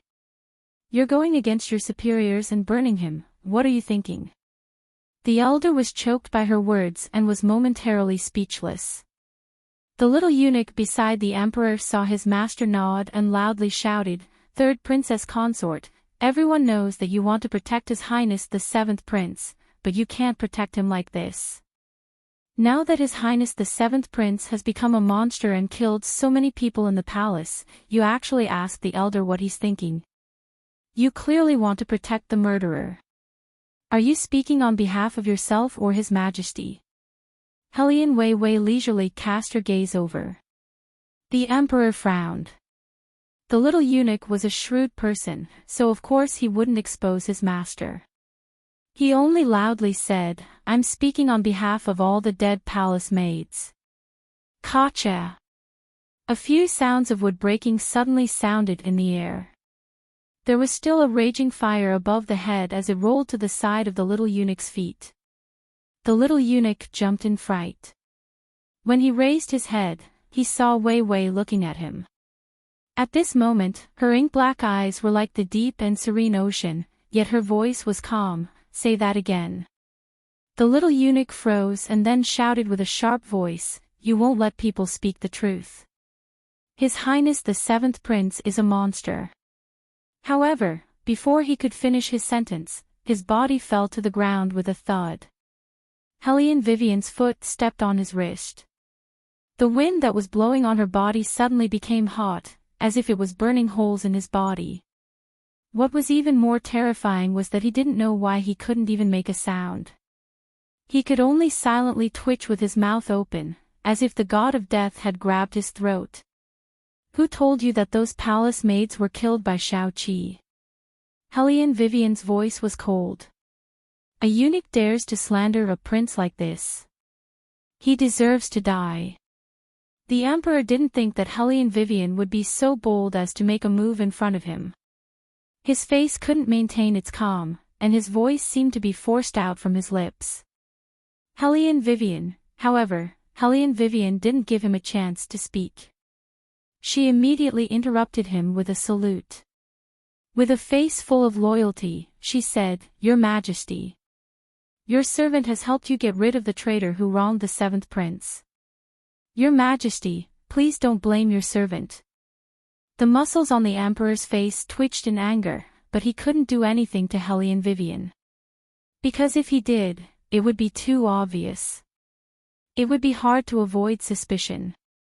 So, he could only expressionlessly say, Get up. Thank you, Your Majesty. Hellion Vivian straightened her back. The elder sneered, No matter how good some people are at talking, this matter must be investigated clearly. As for whether the Seventh Prince is a monster or not, we can only decide after seeing him. Men. Go knock on the door again. If no one answers, light a fire. However, at this time. Chapter 627. A creak was heard. The tightly shut wooden door of the firewood shed opened. Snow and dust rose into the air. The wind was so strong that it was difficult to open one's eyes. Amidst the swirling snow, a small gray figure could be seen walking out slowly. The little one still had his head down, so no one could see his expression clearly. He just kept walking with his head down. When the imperial guards closest to the firewood shed saw him, an indescribable fear suddenly appeared on their faces. Their eyes slowly widened, and all of them took a step back. Seeing this, the elder immediately scolded them, What are you doing? Hurry up and catch him first. The imperial guards looked at the emperor and the rest in fear. They couldn't move at all, let alone speak. It was as if there was an unknown force choking their throats. From the moment the seventh prince appeared, they knew that something was wrong. The little one continued to walk forward. An unknown airflow was stirring up in his body. His whole body was itchy and painful. It was as if there was a swarm of little insects in his blood, clamoring to break out of their shells. The back of his hand was itching badly, and his forehead was burning hot. He couldn't stay in the woodshed any longer. He just wanted to eat, but he didn't want to admit that he was a monster. He imitated third brother and coldly looked at the Imperial guards. His eyes were cold. Scram! If they didn't scram, he would trample them flat. However, just as he took a step, a pentagram shape appeared under his feet. It floated in 4 directions, north, south, east, and west. It fell from the sky like a net and covered the seventh prince's head, emitting a faint glow. It was copper wire, a formation that was set up early on. The elder laughed and said proudly, "Seventh prince, this is the most secure formation in the world. It can force all demons and ghosts to reveal their true forms until they are subdued. I advise you not to resist, otherwise, you will be the one who gets hurt." The little one frowned, stretched out his arms, and moved them left and right. The net-like copper wires immediately tightened around the little one. Wounds appeared on the back of the little one's fair hands. Blood flowed from his fingertips and dripped onto the ground. This time, the little one didn't even move. Big tiger eyes stared at his feet. When the light came into contact with his skin, it was as if he was being burned. His eyes gradually lost their original luster, and he looked like a withered little tiger. However, there was something that made people feel uneasy. Hellion Vivian clenched her hands in heartache. Yuan Ming, break the formation. Now. Yuan Ming raises his eyebrows and says in an evil tone, "Breaking the array in front of so many people is tantamount to shedding all pretense of cordiality. The Emperor will definitely say that you are rebelling and arrest you and that little brat together." "Are you sure?" Hellion Vivian sneered, "I am sure. There is no reason for me to hold back and care about face when others bully our little seven. If I want to rebel, then so be it." After saying that, she didn't waste time. She pointed her finger, and the wind and clouds surged. The sound of a silver knife cutting through the wind was heard as it shot towards the yin-yang masters who were controlling the formation. The yin-yang masters were thrown into chaos, and their formation changed. A trace of anger flashed in the elder's eyes. He roared, "Imperial guards! Arrest this rebellious girl who dares to use a knife in front of the Emperor." The Imperial guards looked at the Emperor who was standing in the distance. When they saw that he didn't object, they immediately raised the bows in their hands. All the arrows were aimed at Hellion Vivian who was standing in front of the little one. Hellion Wei Wei's figure moved as she propped up a black folding umbrella between her fingers. Large snowflakes fell down and hit the surface of the umbrella. The handle of the umbrella flew and blocked the arrows that were shot over one by one. Hellion Vivian. The Emperor, who had been silent all this time, suddenly raised his voice and looked at her gloomily. "Are you trying to rebel?" Facing such an accusation, Hellion Vivian stood straight and smiled with delicate features. With a calm and languid voice, she said slowly, "Wei Wei doesn't dare. But isn't your Majesty a little too impatient this time? Little Seven is your son, and there is no evidence to prove that Little Seven was the one who killed those palace maids. You are forcing him like this. Are you really trying to find out who the murderer is?" "I don't think so." "What do you mean by that? Are you accusing me?" The Emperor's eyes flashed red. "Seeing that you are a loyal person, I have forgiven your insolence many times. Now you dare to accuse me. Good, very good. Arrest this Hellion Vivian as well and throw her into prison." Hellion Vivian narrowed her eyes and looked at the soldiers who were rushing over. Her gaze landed on the ministers of the Ministry of Appointments, and she suddenly raised her voice. These palace maids were summoned to the palace of heavenly purity before they died. When they were found again, all the blood in their bodies had been sucked dry. Only a dried husk was left, and it was covered by the seaweed at the bottom of the river. If the river and the palace hadn't risen and drowned their corpses, many of the clues would not have been lost. It is because of the murderer's cover-up that the ministers have so much trouble solving the case. Speaking of the river and the palace, aren't the ministers curious? It is clearly winter and there is less rain, so why did the river rise? That is because you are misleading the public with your lies. Without waiting for Helian Weiwei to finish speaking, the emperor interrupted her. His eyes were filled with hostility. Helian Weiwei, I've given you a chance. Since you don't have the slightest intention of repentance, then I don't need to show you any mercy. Archers, get ready.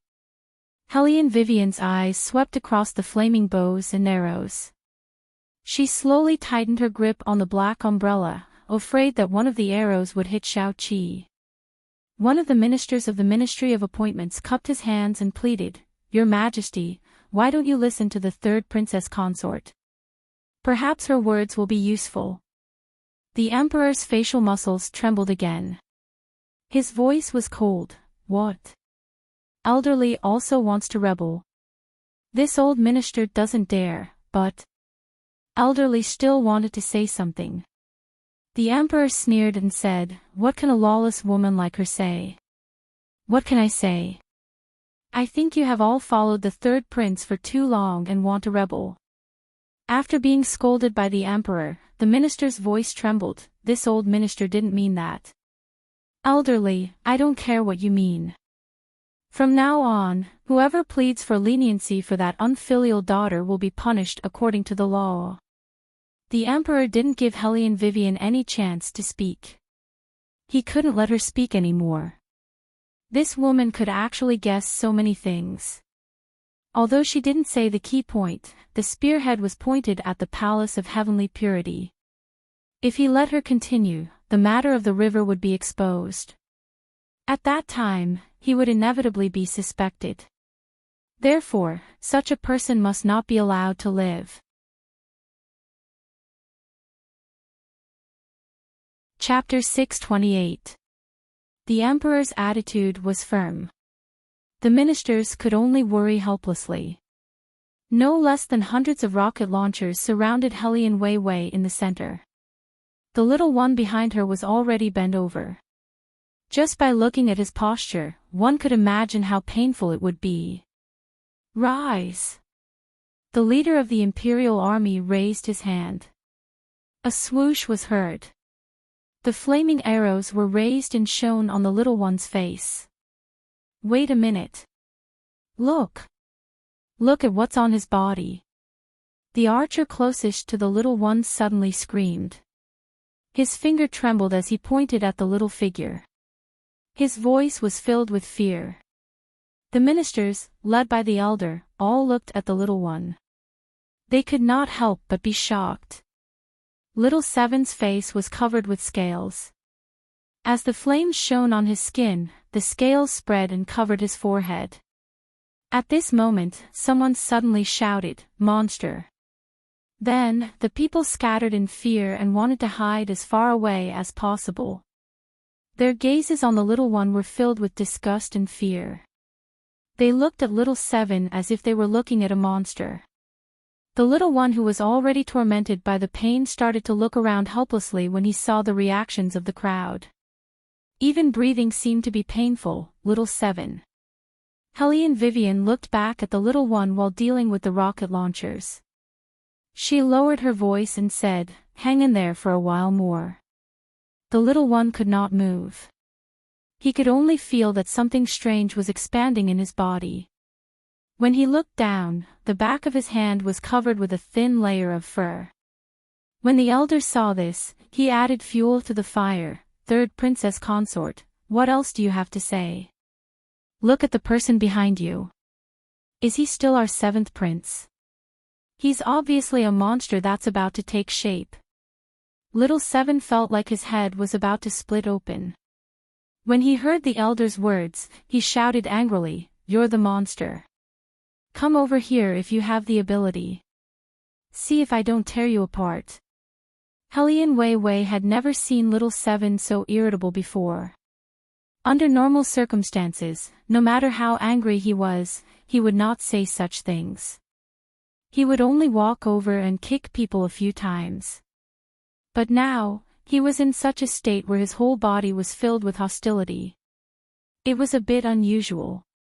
He's going to transform. Yuan Ming, who was observing this scene, suddenly opened his mouth and said to Hellion Vivian in a low voice, "Look at his eyes, they are starting to be dyed with color. The resentment in the surroundings is so deep. If its owner doesn't appear and it is allowed to transform into its beast form, not only will the entire palace be destroyed, it will also self-destruct." Hearing this, Hellion Wei Wei suddenly narrowed her eyes, turned around, and hugged the little one who was in great pain into her arms. Little Seven raised his head and looked at the person who held him in his arms. He tried his best to distinguish the person's appearance. He didn't understand why there were still people who dared to approach him. Weren't they monsters? "Little Seven, wake up." Hellion Vivian looked at the little one and held his shoulders with both hands. "Listen, don't let your anger control you. You know that your third brother doesn't like to see people lose their rationality." Third brother. The scarlet in the little one's eyes weakened a little. He subconsciously tilted his head and a fire arrow shot towards them. Hellion Vivian blocked it with her umbrella. The silver knife in her right hand flew out of her palm and flew straight towards the Imperial Guard's leader. That person was shocked and immediately defended. His palm firmly pressed against one end of the saber hilt. A layer of skin was abruptly scraped off by the thick martial chi. Hellion Vivian didn't give him any time to react. With a flip of her hand, she grabbed the Imperial Guard's commander who gave the order. Her fingers tightened around the commander's throat and she exerted force. Creak. The person who gave the order was dead. The fire arrow became chaotic and was no longer as strong as before. This gave the little one some space to calm down. However, the selfish emperor had already made up his mind to kill. He turned his head and glanced at the elder. That elder understood the emperor's intention and ordered loudly, "Yin-Yang Masters, continue the formation." The Yin-Yang Masters nodded. They raised their index fingers and pulled hard. The formation was formed again. Under the light, the pain in his body became more and more intense. Little Seven stared blankly at the people who were moving further and further away from him. He felt that this scene was very familiar. It seemed that he had been treated like this before in his memory. At that time, it seemed like someone had disappeared. His stomach was very, very hungry. However, he clearly knew that no one would feed him anymore. Also, no one would touch his head and ask him to take a bath in the river. He climbed to the top of the mountain and wagged his tail, wanting to find that person. In his memory, that person had always liked to be clean. He had a faint smile on his face and beautiful thin lips, just like third brother. However, no matter how dirty he made himself, that person still didn't appear. The villagers at the foot of the mountain raised the torches in their hands and looked at him in horror. They wanted to burn him to death. They shouted that he was a monster and threw stones at him. Those things didn't hurt him at all. However, he felt very uncomfortable. He wanted to tell those people that he wasn't a monster. He was here to find his master. His master was missing and they didn't see him. Then, what happened then? Little Seven reached out his hand and grabbed downwards. Later, he found out that those people had killed his master. He wanted to take revenge. He wanted to tear them all to pieces. Ah! The little one raised his head. The faint golden circle around his eyes suddenly shone brightly and covered his entire eyes. From afar, they looked like two golden ambers. They were especially bright in the dusky sky. This made the people around him even more frightened. They screamed even more shrilly, "What is that? A monster! Little Seven Prince is really a monster." Seeing this scene, even the officials of the Ministry of Personnel who had just pleaded for Little Seven cried out in fear. The Emperor was satisfied. This was what he wanted to see. Whether the Yin-Yang Masters came or not, a layer of scales would grow on Little Seven's body. This was something that he had been with since birth. He didn't expect that the Yin-Yang Masters' array would have such a great effect. It could make him grow hair all over his body. Although things were a little out of his expectations, it seemed that the result was better. This time, no one would say things like, "The seventh prince is still young and definitely can't be a murderer." Because the characteristics of a monster on his body said everything.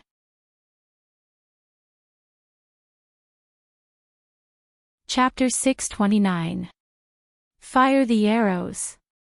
Another group of Imperial Guards rushed over. Helene Vivian used the umbrella as a pivot and her body floated in the air. As her robes fluttered, countless rays of light surged out from behind her, forming a huge current of air. Together with her bleeding finger that she had bitten, she shouted the word "break." The golden string was broken into pieces, and the formation was gone. The Yin-Yang Masters were forced to take a step back from the impact.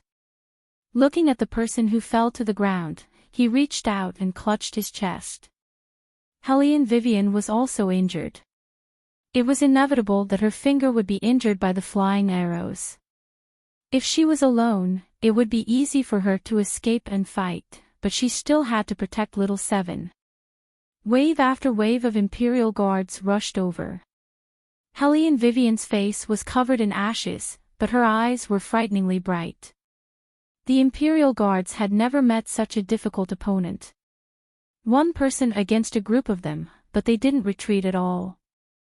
They even began to doubt whether they could still capture the seventh prince. The Emperor looked at Helene Vivian, who was blocking in front of him, and directly ordered people to bring oil barrels. He spread them in a circle and prepared to attack with fire. "What's that smell?" As they were fighting, Yuan Ming suddenly spoke. Helene Vivian's nose twitched, and her eyes darkened. She was smart enough to immediately guess the other party's intentions. They planned to attack with fire. "Little White, come out and carry Little Seven away first." "If I could carry him, I would have done so already. The beast aura on his body has already affected me. I can't show myself at all. I'm afraid I'll go berserk." Little White's voice became lower and lower. "Also, his condition isn't good. Just a little bit of blood will cause him to completely lose control." As they spoke, there was a loud boom. A huge fire was ignited and spread in a circle. The little person's hand was hanging down in the flames, and his fingernails were gradually dyed black. The Yin-Yang Masters looked at the abnormally quiet little person in the flames. Their expressions gradually changed, and sweat appeared on their foreheads. "Not good, he's going to go berserk." Once a monster goes berserk, it will become very difficult to control. It will completely lose its mind and suck everyone's blood dry. But in reality, they had lived for so many years and had never encountered a monster that went berserk. Firstly, it was because low-level monsters did not have the qualifications to go berserk. Secondly, when low-level monsters cultivated into high-level monsters, they would learn to suppress themselves and would not easily go berserk. However, the current situation was not within their expectations. They originally thought that since the other party was so young, even if it was a monster, it would be very easy to deal with. They had never expected that the other party would actually go berserk. This was completely different from what they had expected. Perhaps it was because it had dragged on for too long. The Yin-Yang Master's eyes darkened. They took out yellow talismans and used their minds to communicate with the people in the distance. Young master, what should we do now? Get rid of him before he goes berserk. A voice as gentle as jade transmitted over, neither deep nor shallow, carrying a thick cough. Be careful of Hellion Wei Wei, separate her. Yes, young master. The yin-yang masters held the golden threads in their hands and moved in unison, forming the 5 elements 8 trigrams formation. He couldn't afford to make the slightest mistake. He had to succeed in one strike. They are planning to use a vicious move. Yuan Ming reminded Hellion Vivian in a low voice. They should want to get rid of him before Little Seven transforms. Hellion Vivian's hand paused and blood flowed out. Yuan Ming, does the agreement you made before still count? No way. Yuan Ming's eyes were deep like the deep sea. You want to give your essence to me for a little brat? Hellion Vivian moved to the side and slit the throat of the Imperial Guard that pounced on her. Her delicate little face was dyed red. He is not a normal little brat. He is Beligaju's little brother. Before he returns, I will protect anything that belongs to him for him. Moreover, that is Little Seven. Yuan Ming did not speak. His handsome face revealed an evil aura. As a demon, of course I want to obtain your essence. Because only by signing the contract of eternal life could he recover his original abilities and remember the memories he had lost. Master. In the middle of the palace, the little person with a gourd on her back stood on the blue tiles. She slowly threw resentment into the air. Is it about time? Jing Wushuang looked at the flames in the distance and nodded. She lifted her finger and chanted. The black resentment that was rising was like countless black pythons that were entangled together and slowly wriggled. It turned into human faces one after another, rising from the layers of black gas. The ugly and twisted faces were squeezed together. Some were crying, some were laughing, some were numb, and some were excited. There were no eyes or noses, only a black hole-like mouth that was tearing. There was a sharp and hoarse breathing sound coming from it. It flew towards the 2 people in the fire circle. Looking at those things, the elder knew that the master had come. His eyes were filled with unconcealable excitement. As long as the master made a move, this Hellion Vivian and Little Seven would definitely be dead. The little person felt the thicker resentment from the outside world. Her originally round fingernails became sharp and long. Her blood-red eyes widened to the extreme. What are those? This time, the people were really scared. They had never seen such a scene before, so they all showed a frightened expression. They thought that those black little faces were emerging from Little Seven's body. Their fingers trembled as they shouted, "Your Majesty." The Emperor did not expect such a situation, but for some reason, he felt comfortable from the inside. Especially when the black mist hit his body, he felt like he had drunk enough blood. It's the resentment array, woman. The other party still hasn't given up on the idea of taking your body. Whitey's voice rang out from the fantasy space. It turned out that Jing Wushuang knew from the beginning that these stupid humans would not be able to deal with Hellion Vivian. That person had never been an ordinary woman. Even if she entered the palace alone, it would make things very difficult. However, this was nothing to Jing Wushuang. What she wanted to do from the beginning was to awaken Ni Feng's reincarnation. Now was undoubtedly the best time. She had someone to protect, so she would not fight with all her might. Jing Wushuang lowered his eyes. Once Ni Feng woke up, those who bullied Hellion Vivian in the palace would not have a good ending. He would not allow others to besiege her while he did nothing. There was a loud crash. Hellion Vivian was surrounded by small faces. A layer of sticky film that was invisible to the naked eye slowly wrapped around her body. It started from her ankles, followed her calves to her waist, and wrapped around her chest.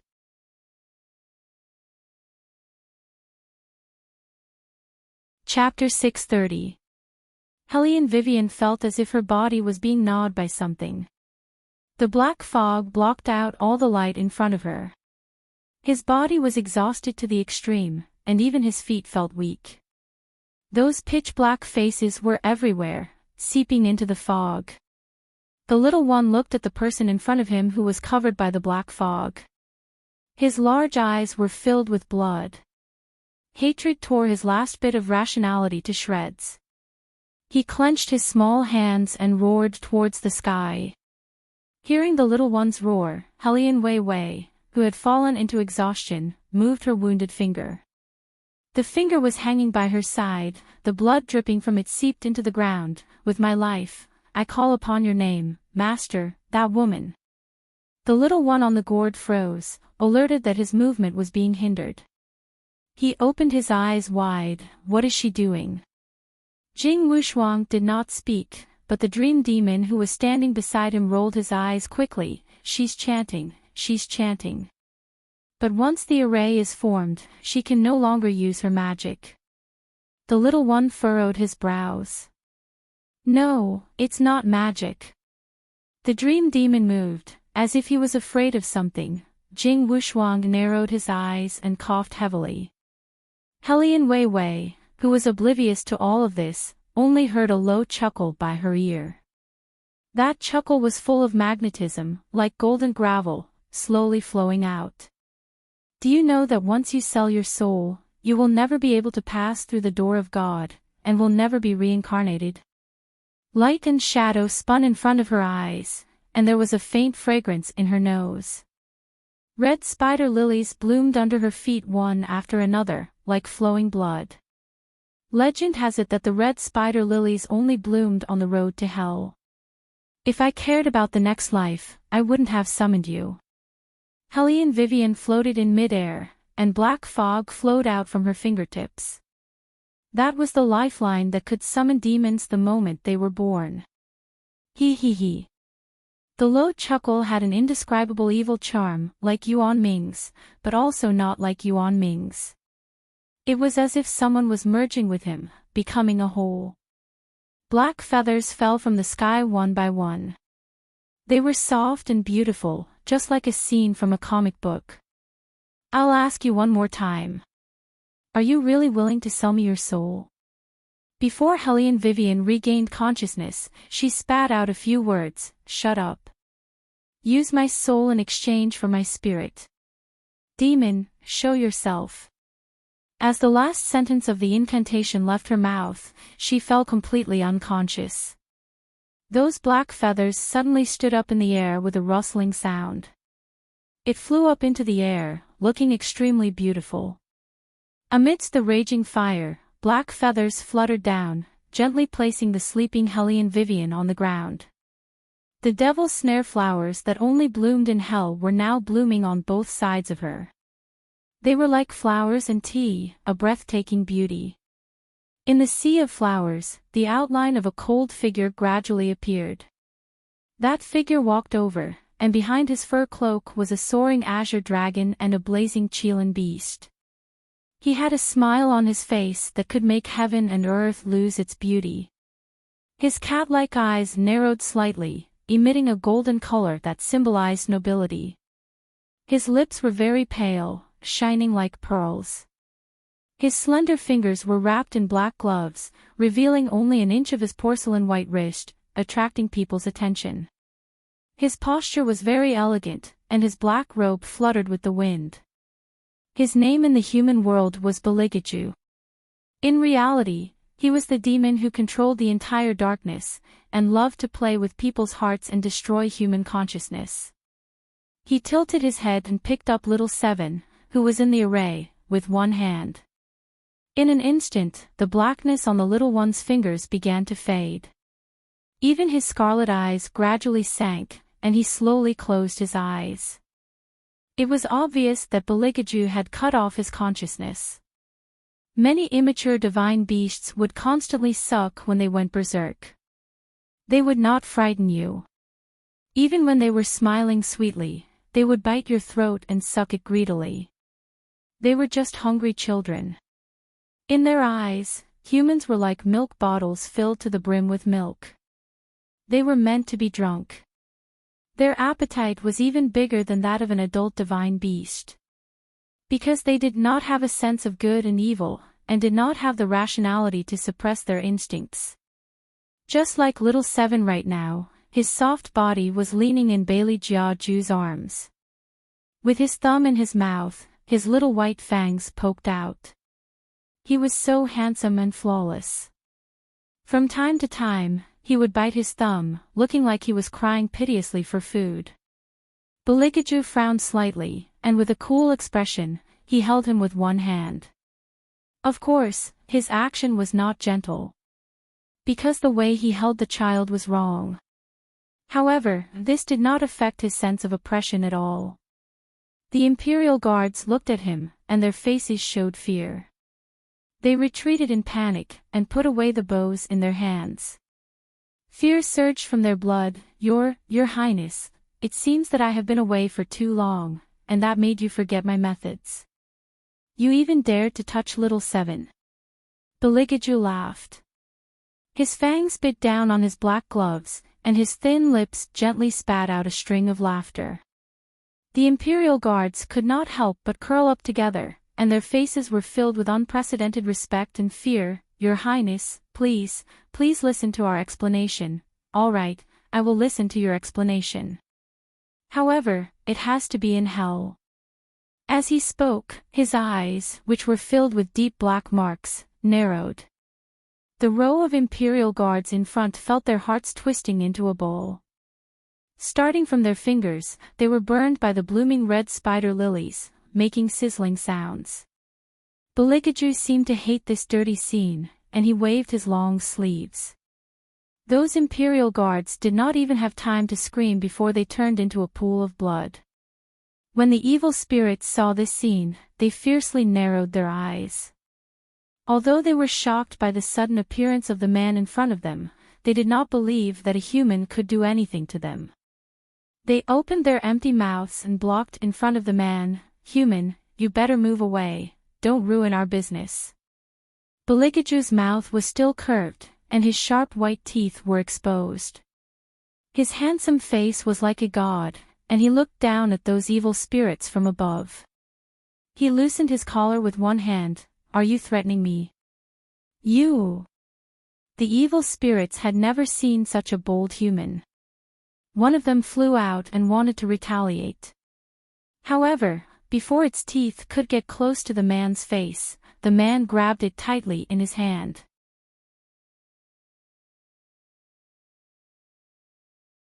Chapter 631.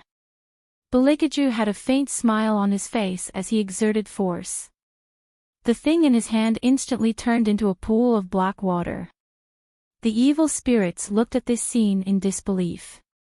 They sensed an unprecedented danger and wanted to escape. But Balikaju didn't give them the chance to do so.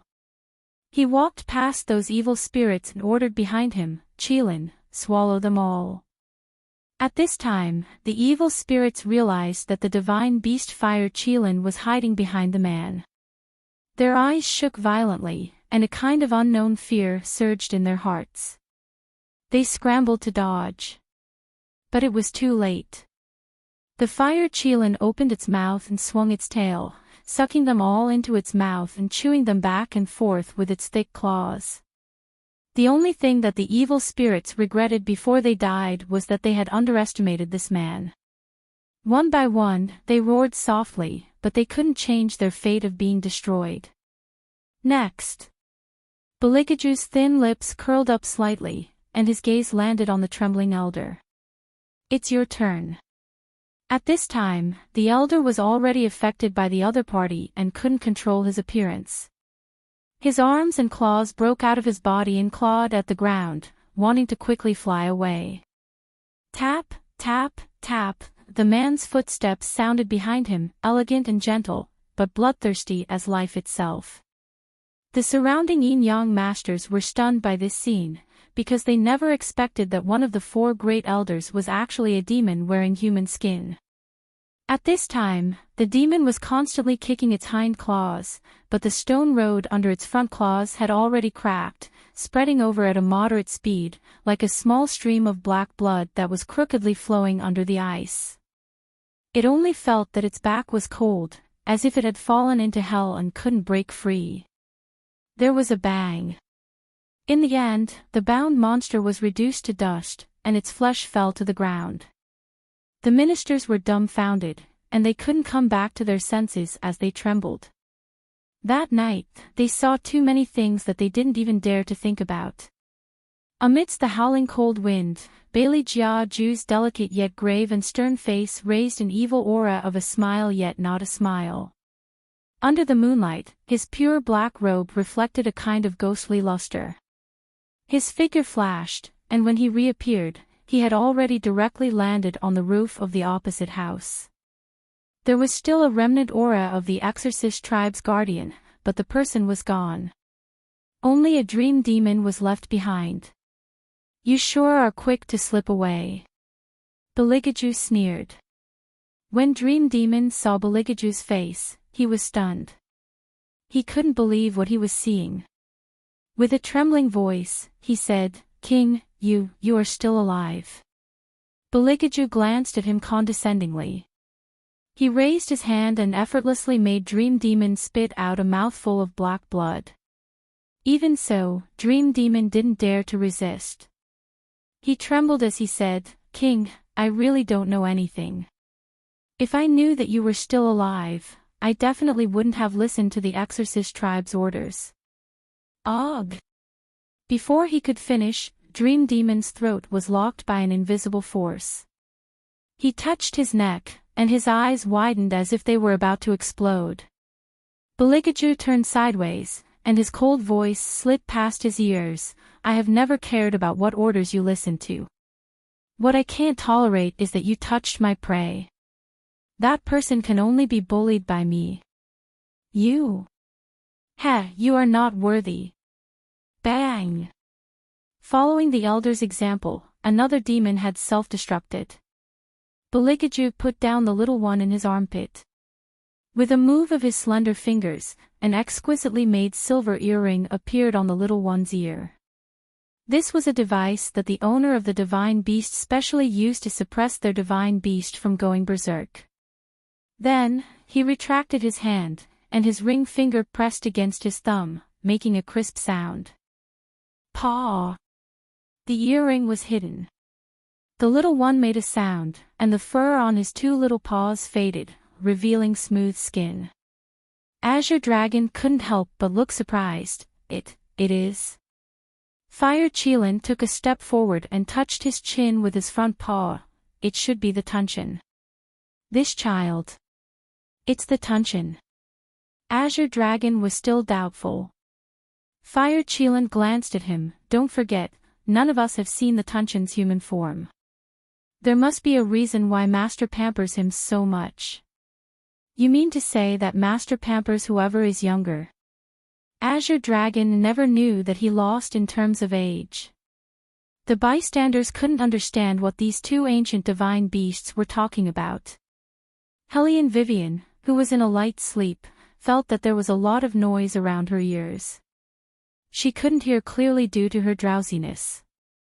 In the darkness, she tried to communicate with Yuan Ming using her consciousness, but he didn't reply. This made Wei Wei feel strange. According to reason, she and the other party had signed a lifetime contract, spirit and demon as one. This guy should be even more cocky. How come he didn't even pay attention to her and didn't pay attention to her? Hellion Vivian couldn't open her eyes, so she used her consciousness to call Yuan Ming's name again. This time, there was a response, but it was an unfathomable breathing sound, and it was very cold. Could it be that the demon was impatient after getting the human soul? The more Hellion Vivian thought about it, the more she wanted to wake up. She knew the ability of a lifetime contract. After selling the soul to the demon's power would be 10 times stronger. Yuan Ming had said a long time ago that he had lost a lot of his magic power. In this case, his magic power should have been restored. What about little Seven? How was little Seven? Helene Vivian used all her strength to move her fingers on the soft feathers. This huge change caused the Emperor to slowly narrow his eyes.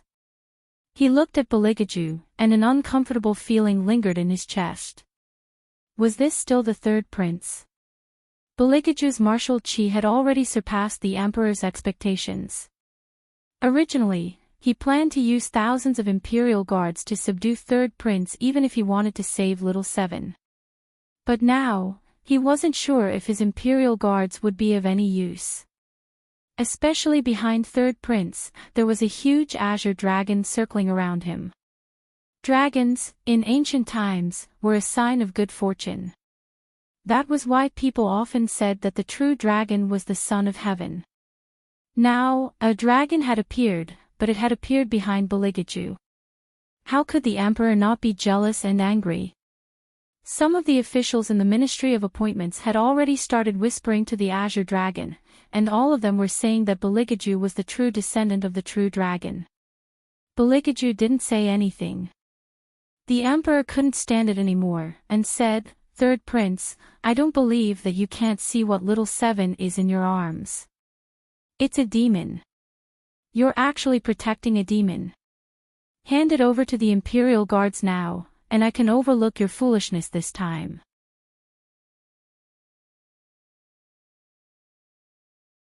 Chapter 632. Demon. Beligaju tilted his head and looked at the Emperor with his long and narrow eyes. His eyes quickly reflected the image of an embryo that was about to take shape. It was a sign that a human was being invaded by evil energy. He looked at the Emperor and curled his thin lips. His voice carried a hint of indifference. "You know very well who is the real demon. The direction and flow of the moat can only be controlled by the Emperor's handwritten order. Those palace maids died in the moat. You're in such a hurry to pin the blame on others because you want to clear yourself of suspicion. However, do you really think that you can clear yourself of suspicion?" As Beligaju approached, the Emperor felt his breathing getting heavier. His left eye became a little blurry and the white of his eye was exposed. It rolled up fiercely, but he didn't notice it at all. Eunuch Gao, who was closest to him, fell to the ground in fright. He pointed at the Emperor's left shoulder and kept backing away. Fear was written all over his face. Only then did the Emperor look to his side, only to see a baby's head suddenly appear there, sitting on his shoulder.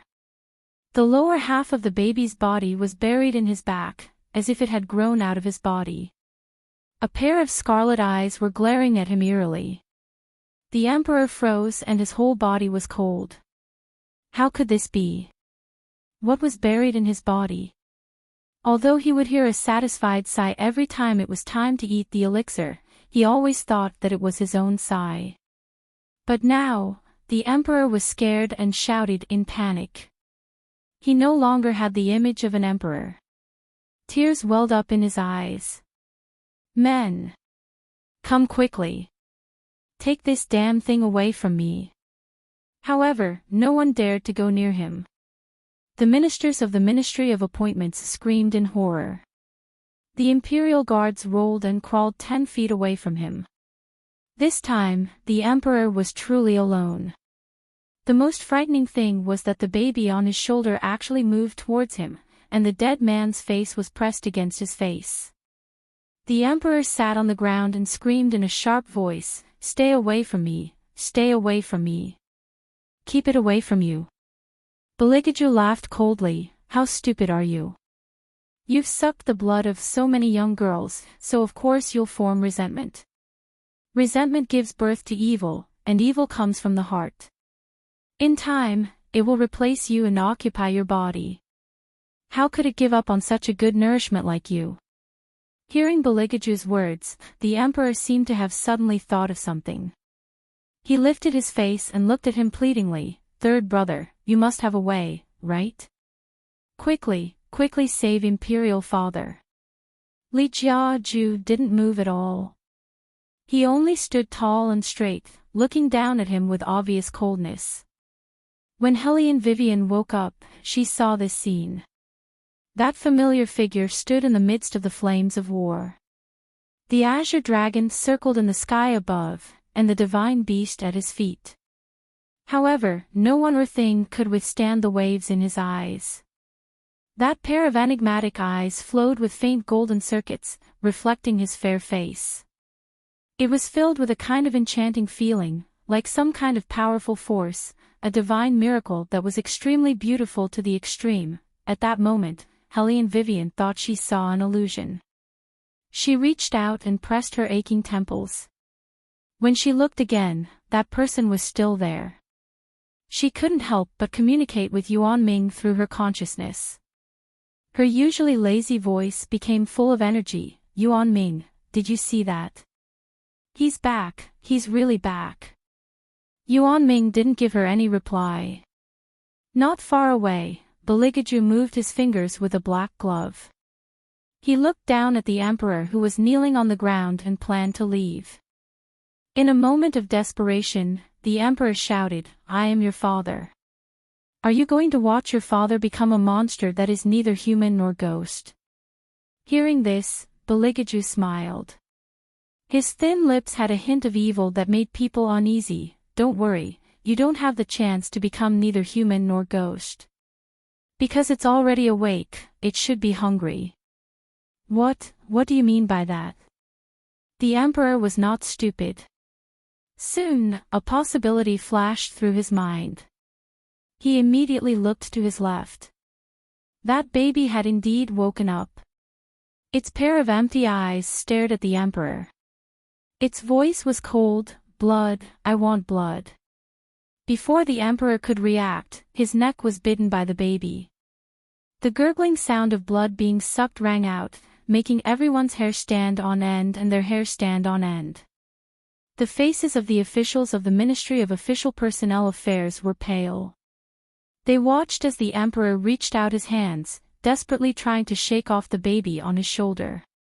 However, because they were one body, they couldn't do anything. The emperor kept struggling. When he looked at Beligaju, his eyes were filled with jealousy and hatred. From the beginning, he knew that this child was a treacherous one. It had never respected him, the emperor, as its father. As expected, the older it got, the less it listened to his control. Now, it didn't even want to save him. Why didn't such a person die? Why was he the one who died in the end? God had clearly told him that as long as he did what he had to do, he would be able to obtain immortality. Could it be that God was lying to him? Crunch. The baby opened its mouth and broke his bones. The emperor could no longer struggle. He could only lie on the ground in a sorry state. Blood seeped out of his body as if he was in despair. His eyes gradually lost their light. When the officials saw this, they couldn't help but sigh. At the same time, they felt fear. They never thought that the emperor would become like this. They also never thought that he would be the murderer of the palace maids. They all knew that the emperor wanted to pursue immortality. But what they didn't expect was that the other party was already infatuated to this extent. In this world, you reap what you sow. If you don't believe it, look to the heavens. Who can spare you? The emperor's blood was sucked dry by the baby that had poked out of his body. In less than 10 seconds, it was lying on the emperor's neck. Its pair of faint green eyes were extremely terrifying. Of course, Beligaju wouldn't let it have its fill. He glanced at the azure dragon and said in an indifferent voice, "This one's yours." "Yes, master." The azure dragon thought that it was finally its turn. With a roll, it swallowed the baby into its stomach, leaving no trace behind. After that, the entire palace of heavenly purity fell silent. Beligaju began to pace again. His long legs and waistline were perfectly restrained. He still looked noble and indifferent. However, this time, the ends of his hair were suffused with a silvery white color that symbolized evil. It was the symbol of a demon. Hellion Vivian wasn't sure if he had seen her. He seemed to have seen her, but he didn't want to acknowledge her.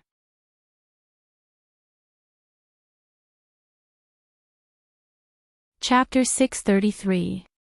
Suddenly, Hellion Vivian remembered what he said to her before she left. Even if I hate you after I go back, you still want me to go back with you. How could she forget that this person always kept his word? Just like now, he didn't even look at her. Her arched fingers gradually turned cold. Hellion Vivian moved her legs and wanted to get up, but she realized that she had lost too much energy. Even standing was difficult. She couldn't help but complain in her consciousness, Yuan Xiaoming, don't you think His Highness is too petty? He holds grudges and is hard to appease. If I didn't come back then, what else could I have done? He actually ignored me. Capitalists are really inhumane. Hellion Vivian originally wanted to vent her anger and drag Yuan Ming along with her. But this time, for some reason, Yuan Ming still didn't reply. That's strange. In the past, Yuan Ming didn't like His Highness that much. Why was he so quiet this time? On the other hand, Bailey Jiaju paused in his steps. His noble gaze swept past the green dragon and landed on Hellion Wei Wei. Hellion Vivian couldn't tell what he meant. His expression was cold and aloof. He even had a look that said, just you wait. It couldn't be that he heard her bad-mouthing him, right? That shouldn't be possible. He wasn't Yuan Ming. How could he receive her consciousness? He probably hated her so much that he was thinking of ways to torture her. Inhumane. Hellion Vivian said again. She even raised her fist. Other than anger, there was also an indescribable loneliness in her eyes. She felt a little stuffy in her chest. This feeling was really uncomfortable. At this time, people from the Holy Worship Palace arrived. Nangong Lai led the army to control the imperial guards that the emperor had arranged outside and surrounded the entire palace of heavenly purity. When he saw Hellion Vivian, his expression was very strange. It was obvious that he was different from before. His memory had been refreshed, so of course it would be different. However, Nangong Lai's ability to accept things was still relatively strong. After all, he was a priest who knew everything from astronomy to geography. He didn't care much about someone going back to the past and changing their memories. What made Nangong Lai feel difficult to deal with was Beligaju's idea of Hellion Vivian. At that time, after this woman left, Ju was filled with hostility, as if he had lost all hope in everything. When he killed someone, his eyes were cold to a certain extent, as if it had nothing to do with him no matter who died in front of him.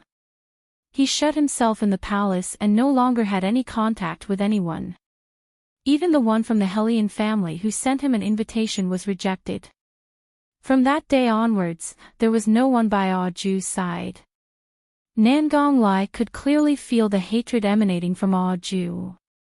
It was as cold as a cut diamond, perfect but hurtful. As a former ally, Nangong Lai felt that it was necessary for him to intercede for Hellion Vivian. He leaned to one side and blocked Beligaju's way. Ju, don't tell me that you're really going to argue with Boss Wei because of that matter. I don't think that what she did was wrong. Although until now, he still did not know why Hellion Vivian would suddenly return to the past and then disappear all of a sudden. According to that person's way of doing things, it should be something good for everyone. Beligaju did not even bother to pay attention to him. He walked past him and said without turning his head, "Shut up." After saying that, he walked towards Hellion Vivian. When he walked past the crowd, he was like a natural light source. Everyone's eyes were attracted to him at the same time, following his movements. Basically, he did not change much. His beautiful and deep eyes outlined a charming beauty. There was always a faint smile on his lips. However, his eyes were too cold when he looked at Hellion Vivian. It was so cold that even Hellion Vivian felt a little pain in her bones. Was he determined to treat her as a stranger and ignore her?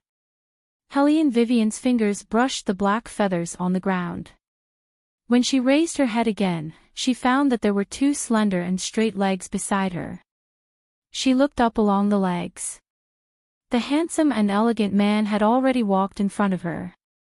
His eyes were elegant and handsome, but there was a trace of sharp indifference. The circle of fur on the shoulder of the cloak made him look even more noble. Beligaju bent down, his eyes were at the same level as hers. His expression was very cold. He used a strength that seemed to want to firmly lock everything that he saw and directly grabbed her leg when she was trying to get up. Nangong Lai watched from the side with fear. He thought to himself, is Ju going to punish her here? Helene Vivian frowned and met the man's gaze. Beligaju's slender fingers held Helene Vivian's ankle just like that. There was a familiar smile that made people's heart beat faster at the corner of his mouth, but the coldness in his eyes made Helene Vivian subconsciously want to escape. At this time, Bailey Jiaju pressed his voice into her ear and said in a deep and magnetic voice, inhumane, narrow-minded, vengeful and hard to coax. Hearing these adjectives, Helene Vivian instantly widened her eyes. It can't be, he knew everything she was thinking. Yuan Xiaoming, he. Helene Vivian still wanted to use the stream of consciousness. Beligaju directly pinched her chin. His breath blew on her lips. It was still very cold, don't shout. Don't you feel the connection between you and me? Connection. Helene Vivian looked down and saw that there was a pattern brand on her and Beligaju's wrists respectively. That was the symbol of a lifetime contract. When the owner sold the soul to the demon, the contract mark would be made. The creation of this symbol was to let the owner summon the demon at the first time when they encountered difficulties. Secondly, it was convenient for the demon to control the owner. Even if the owner escaped to the ends of the earth, as long as the symbol brand was still there, the demon could find the owner. When he wanted to, he could swallow the owner's soul. But why did such a symbol appear on Beligaju's hand? She clearly made a contract with Yuan Ming. Could it be you and Yuan Ming? You too? There was no warmth in Bailey Jiaju's voice. Slowly, he said, Yuan Ming is also a fragment of me. When the divine exorcism seal descended upon the world and I was reborn as a human, the remaining demonic nature became Yuan Ming. Later on, it was sealed in the ancient book and lost all its previous memories and spells. The eternal contract must be signed with the demon's primordial spirit, and I am Yuan Ming's primordial spirit. Helene Vivian. So, when she chanted the summoning spell just now, she summoned the primordial spirit. The primordial spirit would definitely combine with the fragment to become her new contracted demon. That is to say, the recipient of her complaints just now was actually a certain highness.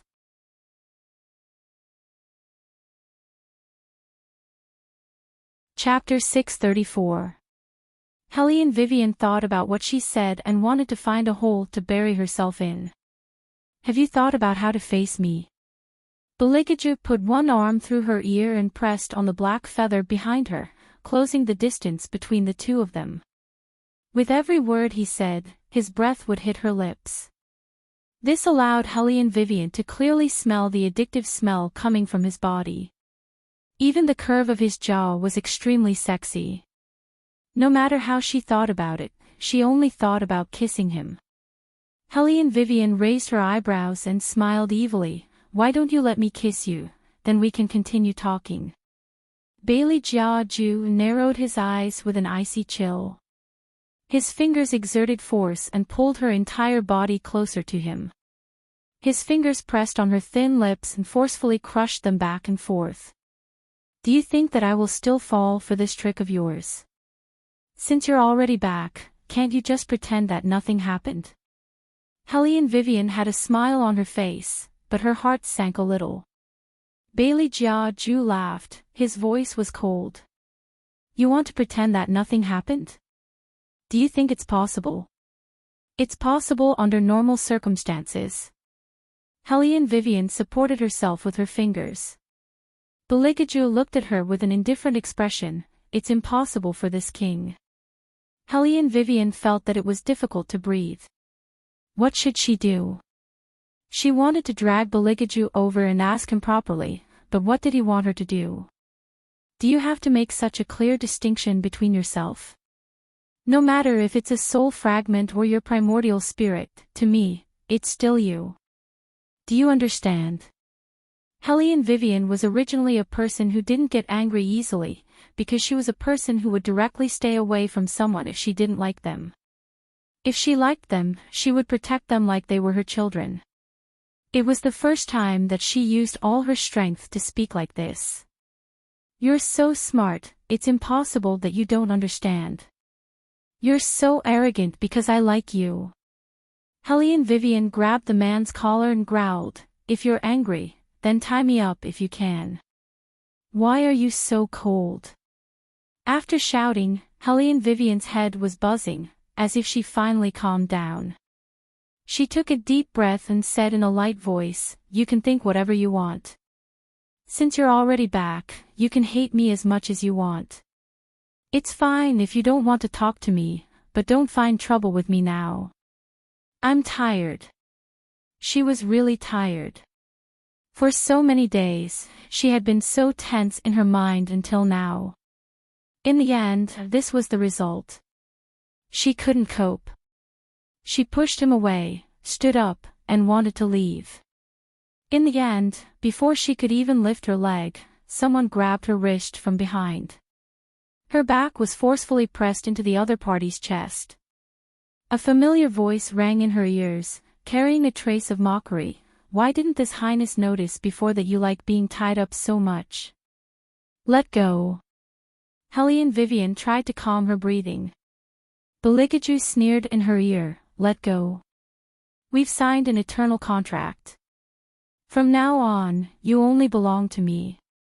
From the inside out, you're all mine. Do you think you can leave just like that?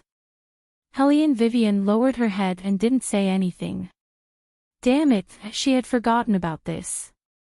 This person only knew how to bully her. Helene Wei was so angry that she could not wait to bite him, and she really did so. She grabbed his hand and opened her mouth. In the end, it didn't fall. It was a sin to leave a mark on such a beautiful hand. It was rare that she was still thinking about beauty and ugliness at this time. Helene Vivian's eyes dimmed.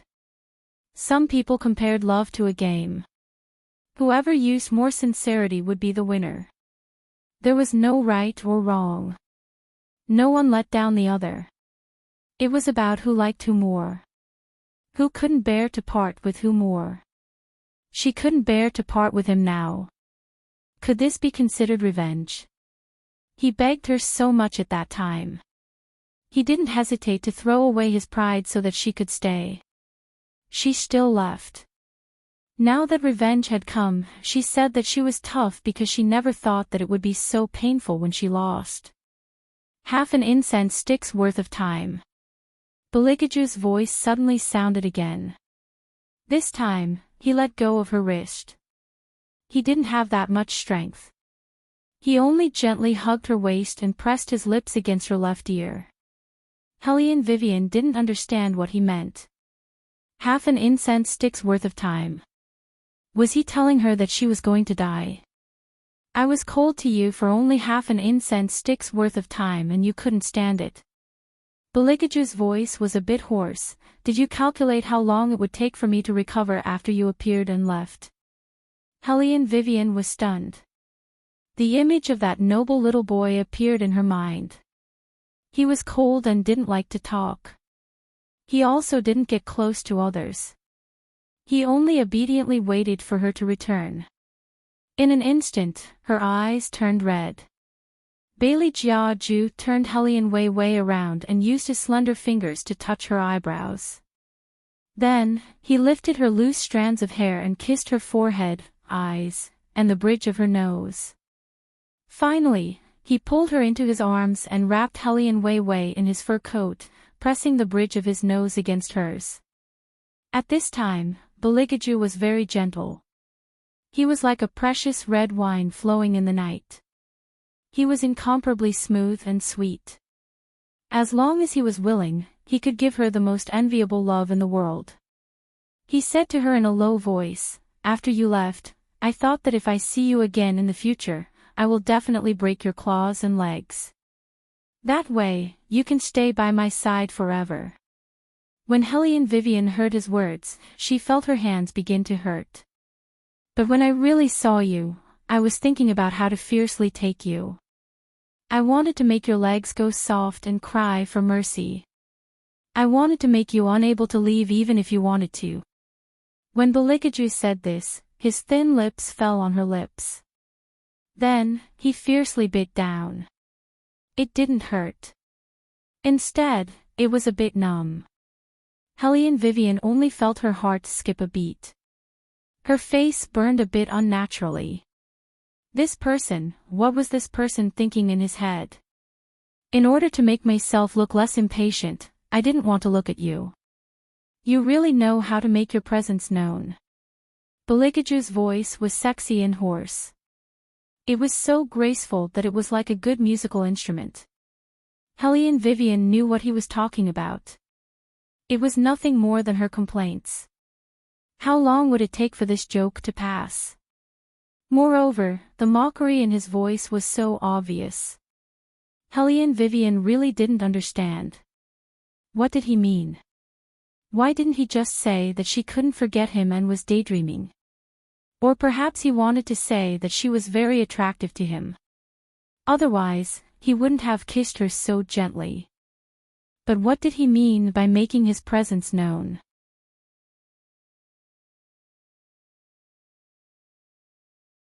Chapter 635. Beligaju looked at the confused person in front of him, as if he had accepted his fate. "Forget it. Anyway, your existence is a distraction to me. Wherever you are, I can't concentrate on anything." Was she as annoying as he said? Hellion Vivian showed an angry expression. She was pulled into the man's arms. His fingers stroked her long hair gently as if he was comforting an animal. He said in a mocking tone, "You're an idiot. Are you still not convinced?" Hellion Vivian stopped breathing. Her nose was filled with that familiar smell. It was so reassuring. Finally, they were all back. In addition to his kindness, there was also his unprincipled love for her. Although it was a bit poisonous, she was already used to a certain highness who did not mean what he said. Hellion Vivian chuckled and reached out to hug him. His waist was thin and strong, so it was very comfortable to hug. As long as Bailey Jia Ju lowered his eyes, he could see the smile at the corner of her mouth. It was sly and innocent. She even used a pair of eyes to look at him. Her fingers moved around his waist. Once again, he questioned his own taste. How could he fancy such a little hooligan? Her claws were not quiet for a moment. "Is it nice to touch?" Beligaju raised his good-looking eyebrows and the air of abstinence hit her face. "Not bad. It's quite smooth." Hellion Vivian thought that in the future, these were all mine. She could touch them however she wanted. Beligaju smiled coldly and evilly. "Seeing that you like it so much, I'll find a time later to let you touch it. But not here. It should be on the bed." Hellion Vivian was very happy. "Is this a benefit?" "Yes, it's a benefit." Beligaju leaned over and his thin lips slid past her ear. He was very black-bellied. Because of this touch, Wei Wei's whole body trembled. Beligaju was very satisfied with the effect he had on her. He let go of her and looked up. His gaze landed on the Imperial guards who were holding bows and arrows in the distance. His voice carried the coldness of a superior. "You are still holding bows and arrows. Do you want to kill me as well?" The Imperial guards looked at each other, not daring to move. But after all, they were directly under the Emperor's command. His Majesty had ordered them to surround this place. Beligaju stared straight at them as he hugged Hellion Vivian with one hand. His rosy fur cape fluttered in the wind. Behind him was a surging army. Every one of them was dressed in black and held spears in their hands. They were mighty and unstoppable. Someone recognized them. They were the Shadow Guards personally trained by the third prince. There was once a rumor about them. Once the 8,000 Shadow Guards were deployed, there would be no one within 100 miles of them. He had heard too much, but seen too little. At this moment, after seeing this scene, the Imperial Guards who had been nurtured in the palace all year round were terrified from the bottom of their hearts. Those Shadow Guards stood behind Beligaju with masks on their faces. They were like a demon army that rose from the ground of hell. Every one of them stood upright, as if they were waiting for Beligaju's orders. The light reflected from the numerous silver knives made the old officials who only knew how to rely on the elder compound to panic. They originally wanted to denounce the identity of the seventh prince. Now, not to mention speaking, they didn't even dare to let out a fart. The Imperial Guards knew that this was a battle that they had no chance of winning. Paw! Someone put down his bow and arrow and knelt on the ground. Following that, dozens, hundreds, thousands of Imperial Guards knelt on one knee and bowed to Beligaju. All the ministers in the Imperial court had mixed feelings when they saw this scene. Among them were the fifth prince's men, the elder compound's men, and the emperor's men. This game of chess with the world as the chessboard had been going on for so long. They had never thought that Beligaju would be the one to obtain the throne in the end. Although he was very capable, he had never understood the ways of officialdom. No matter how talented he was, he would still fall in the end. But now, looking back, the first prince had drowned because the Leaf family had bullied the third prince back then and had provoked the emperor's punishment by spouting arrogant words. The Murong family had been doted on by the emperor for 100 years. The emperor doted on Empress Murong and the fifth prince even more. In the end, because they framed the third prince, they were imprisoned for life and their entire family was beheaded. Everything that happened seemed to have nothing to do with the third prince, but if one were to trace the reason, everything could not be separated from the third prince. Thinking of this, the officials couldn't help but shudder. Now, it was the emperor's turn to be possessed by a demon. The third prince was just enforcing justice on behalf of the heavens and putting righteousness before family.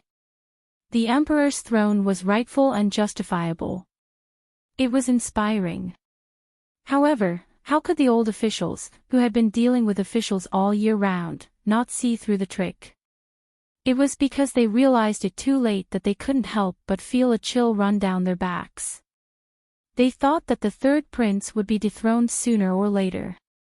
How much thought did he have in order to be able to control the entire court in his own hands? The first prince was gone, the fifth prince was gone, and even the emperor was gone. At this point, there was no longer any doubt as to who would inherit the throne in the future. There was also Hellion Wei Wei.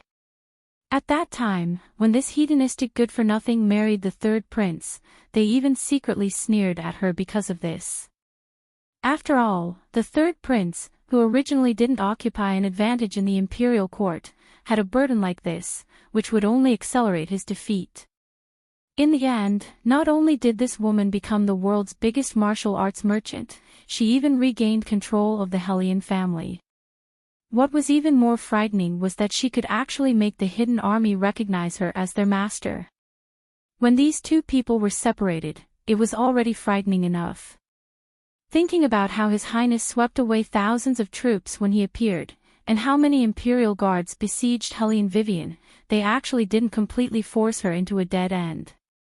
Now that they were merged, it was really hard to say what would happen in the future. Some of the officials' eyes faintly revealed uneasiness.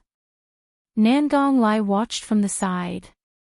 He understood the whole sequence of events, so of course, he knew what the officials were thinking. Those people must have regretted it so much that their intestines turned green. However, these people definitely didn't know that Aju already had the ability to fight for the throne. If he really wanted to get the throne, he could have led the army to abdicate 7 years ago. However, he didn't do that. Instead, he put down the chess piece in his hand and looked at him calmly. He said in a clear and noble tone, something like the throne must be personally delivered to me before I accept it. In other words, he didn't even bother to force the emperor to abdicate. To him, it was also a kind of beauty to get something perfectly. Later, after Hellion Vivian heard the speculations of the officials, she had the opportunity to ask Beligaju himself, at that time, did you plan to kill the first prince from the beginning?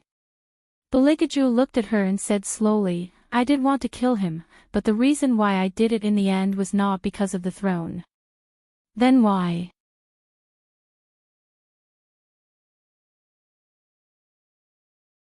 Chapter 636. Because he had a thought that he shouldn't have. Beligaju pushed Hellion Vivian away with his finger. His eyes darkened. How could he keep someone who dared to look at his prey with that kind of gaze? Then what about the Murong family? Hellion Vivian felt that this person was getting more and more disgusted with her. He even pushed her away when she asked him a question. Beligaju looked at her coldly, what do you think? Why would I keep someone you used to like there? I'm not that kind. Killing one is still killing, killing two is still killing. It's better to kill all of them. It'll save us trouble in the future. Hellion Vivian was stunned, then she smiled, so you're jealous. Does this count as being angry for a beauty? As she spoke, she took out a mirror from the sleeping Shao Qi and looked at it. Then she nodded, it's indeed very beautiful. I also think that this face is too ostentatious.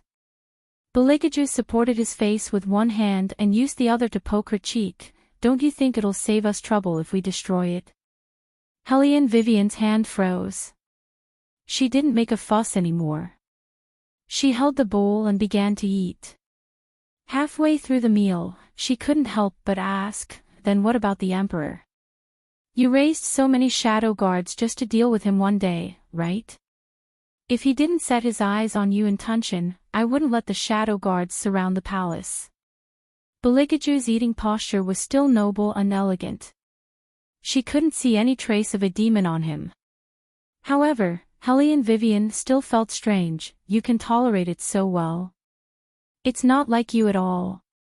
Bailey Jiaju glanced at her again and unhurriedly put down the bamboo chopsticks. He put one hand on the back of her chair and leaned back. His posture was very domineering. What's the point of arguing with someone who you know will die? Hellion Vivian. So it was like this. She was actually a little speechless. Finished. Beligaju raised his chin and pointed at her empty bowl. He gestured for the palace servants to carry little Seven away. Only then did Hellion Vivian realize that she had actually finished the second bowl of rice without any change in expression. When did she become so good at eating? What was even sadder was that she didn't feel full. One more bowl, Hellion Vivian said to herself. She would definitely stop after finishing this bowl. She did stop, but after dinner, she wanted to eat pastries and oranges. When she was picking out pastries, she couldn't free her hands, so she asked a certain highness to peel oranges for her. Beligaju threw an orange to her. It was obvious that he wanted her to eat it herself. Forget it. She didn't expect a certain highness to be gentle. Although the other half of a domineering CEO was more gentle, who asked her to be cold and arrogant. As Hellion Wei pondered, she turned sideways and peeled the orange peel. She was a very lazy person. If she could lie down, of course, she would not stand up. She just nestled on the furry and carved imperial consort's chair. She was wearing an ancient nightgown with large sleeves. When she stretched out her hand, her jade-like fair arms would be exposed. Coupled with her natural temperament, she gave off the feeling of a lazy cat, which was very charming.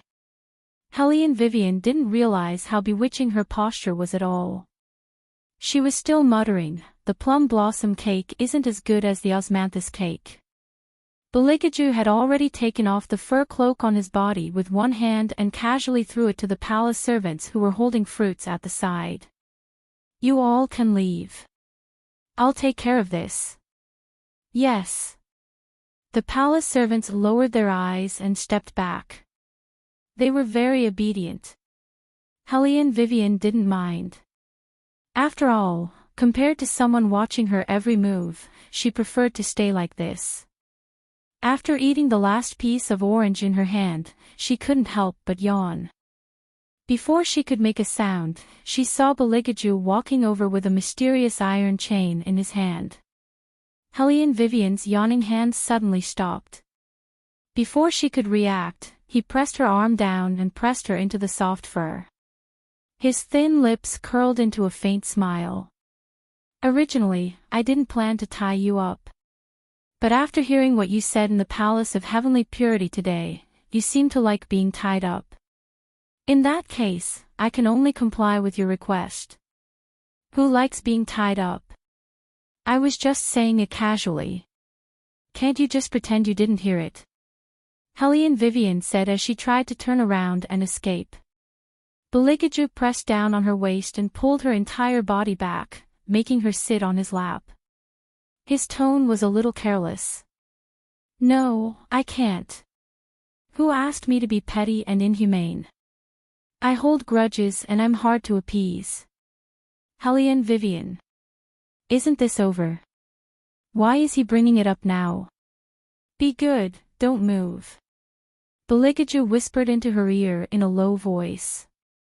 His thin lips were practically pressed against the back of her ear. "I'll tie you up until you feel very comfortable." Helene Vivian's body trembled. When she felt a numbing sensation in her ear, Beligaju had already made his move. He leisurely tied her hands with the iron chain. After he was done, he didn't give her any time to think, almost in the next second. Her nightgown was picked up by him. His coarse fingertips wandered wantonly on her bare skin. Helene Vivian couldn't help but tremble, but she couldn't resist the man's invasion. Because of his actions, she felt as if she was suffocating. Her ears were burning, and her mind was filled with snowflakes. She lost all ability to think. The tall figure behind her was getting hotter and hotter, as if it was going to incinerate her. Beligaju smiled. His lips pressed against her reddened left ear, and he licked it with the tip of his hot tongue. Then, he slowly moved down to her fair neck. He nibbled and kissed her deeply, leaving a mark.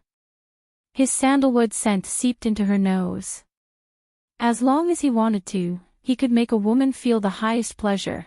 Helene Vivian didn't move. If she moved, the iron chain would ring. That kind of sound would sound even more ambiguous. The bridge of his nose was pressed against hers, the tip of his eyebrows and the corners of his eyes were filled with a devilish smile. Not to mention, the heat from Bailey Jia Ju's palm could simply burn her. His slender and slightly cold fingers stroked up, and the dense numbness finally landed on the softness in front of her chest. He gently held it. Helene Vivian's body trembled. She felt as if she had been electrocuted. She couldn't help but let out a sound and reached out to push him away. "Don't," he pressed her hand down and kissed her neck, which was the most vulnerable part of her body. He sucked deeply, and his other hand hugged her tightly from behind. It was as if he was firmly holding her in his arms. Helene Vivian could even feel his hard erection pressing against her urgently.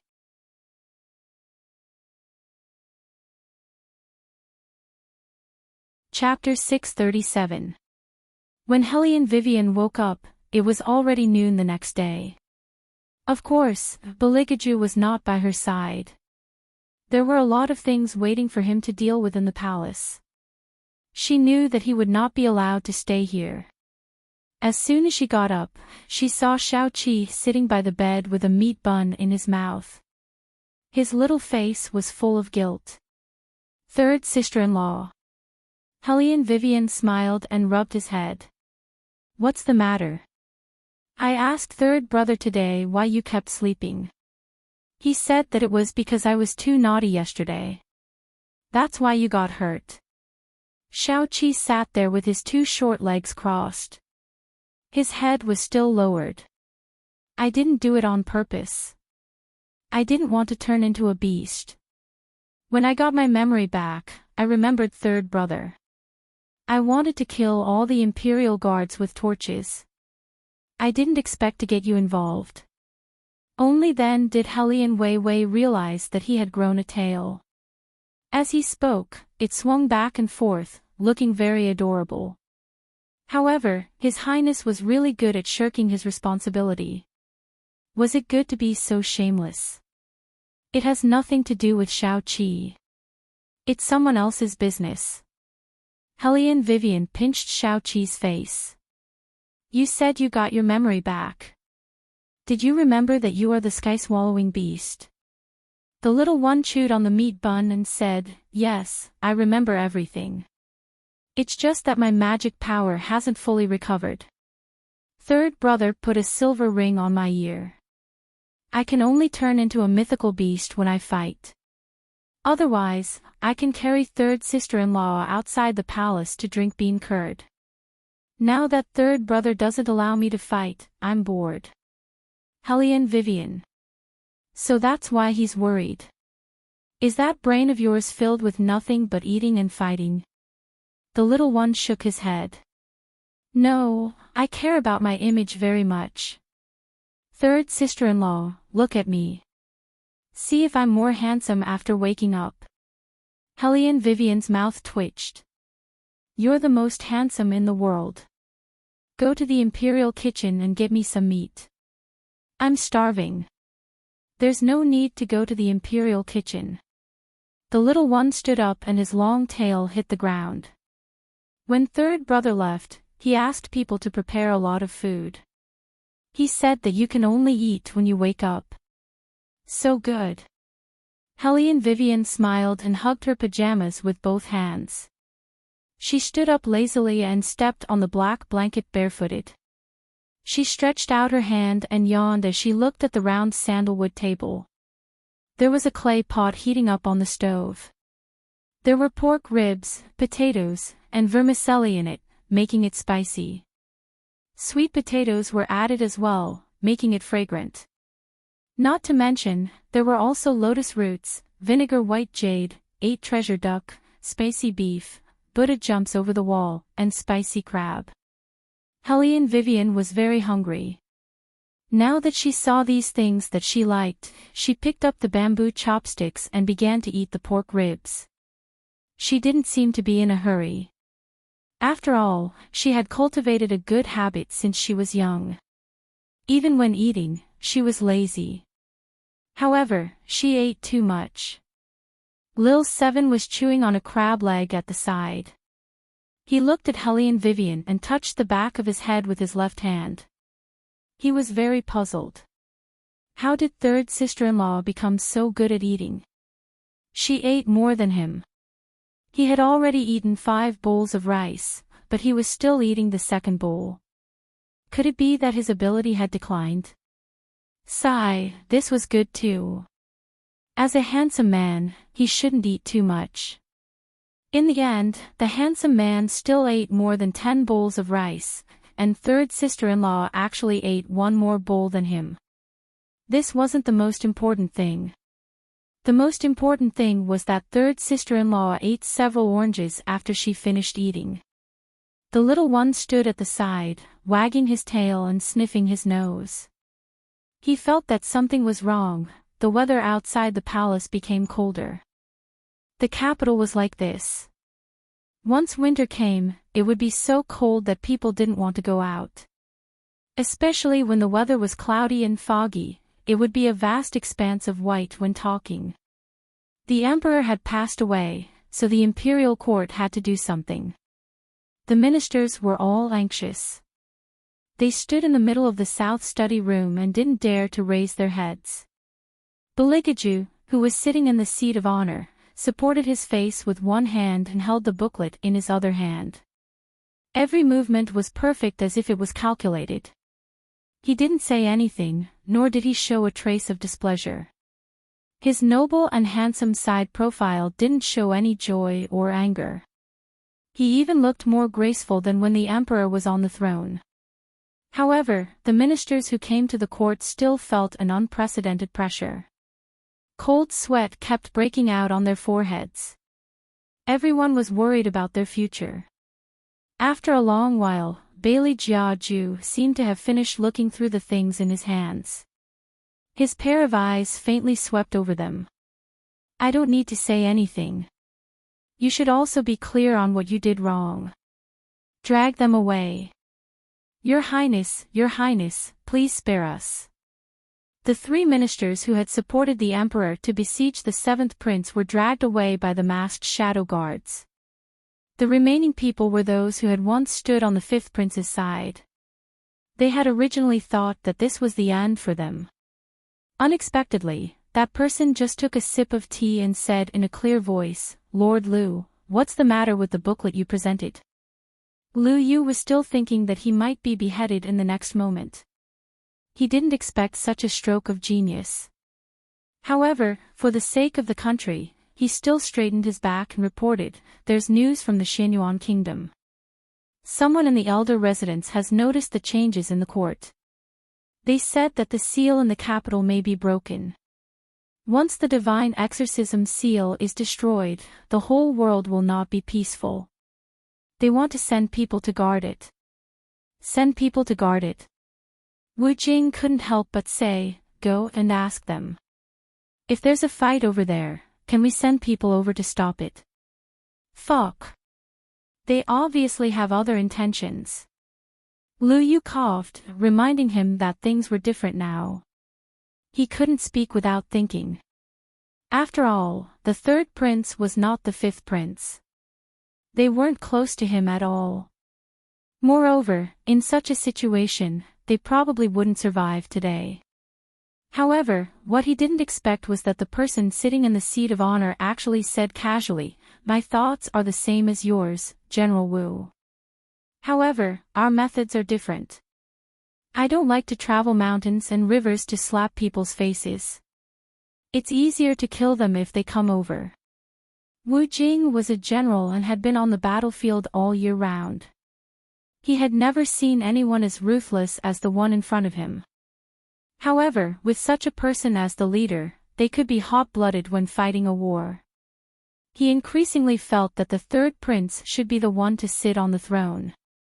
Liu Yu was a civil official and had always been thoughtful. He originally thought that since the 5th prince had been defeated, the 3rd prince wouldn't let them stay because of his ruthlessness. However, now it seemed that he was blind. This was how an emperor should be. In the past, Liu Yu helped the 5th prince because of his father. Now, Beligaju was like a fine steed meeting a bull. He could only accept it wholeheartedly.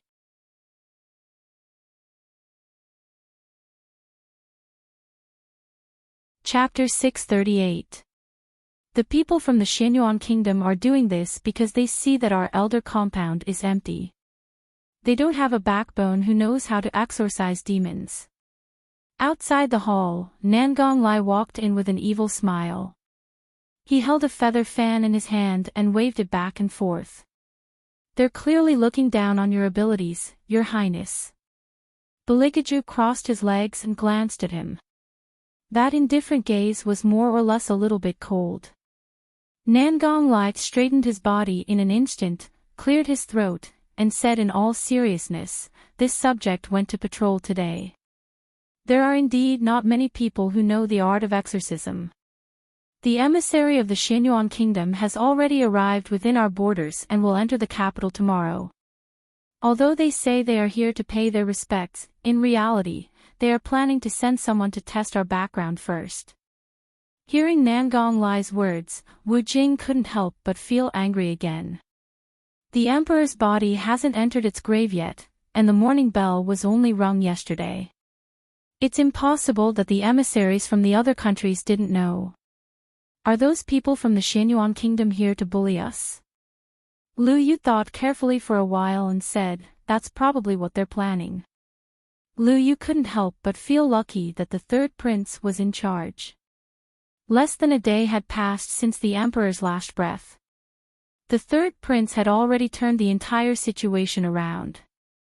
The Ministry of War and the Ministry of Civil Affairs were all in his hands. His speed was admirable. If it were any other prince in charge, they wouldn't be able to handle the current situation. After all, the foreign enemies were attacking.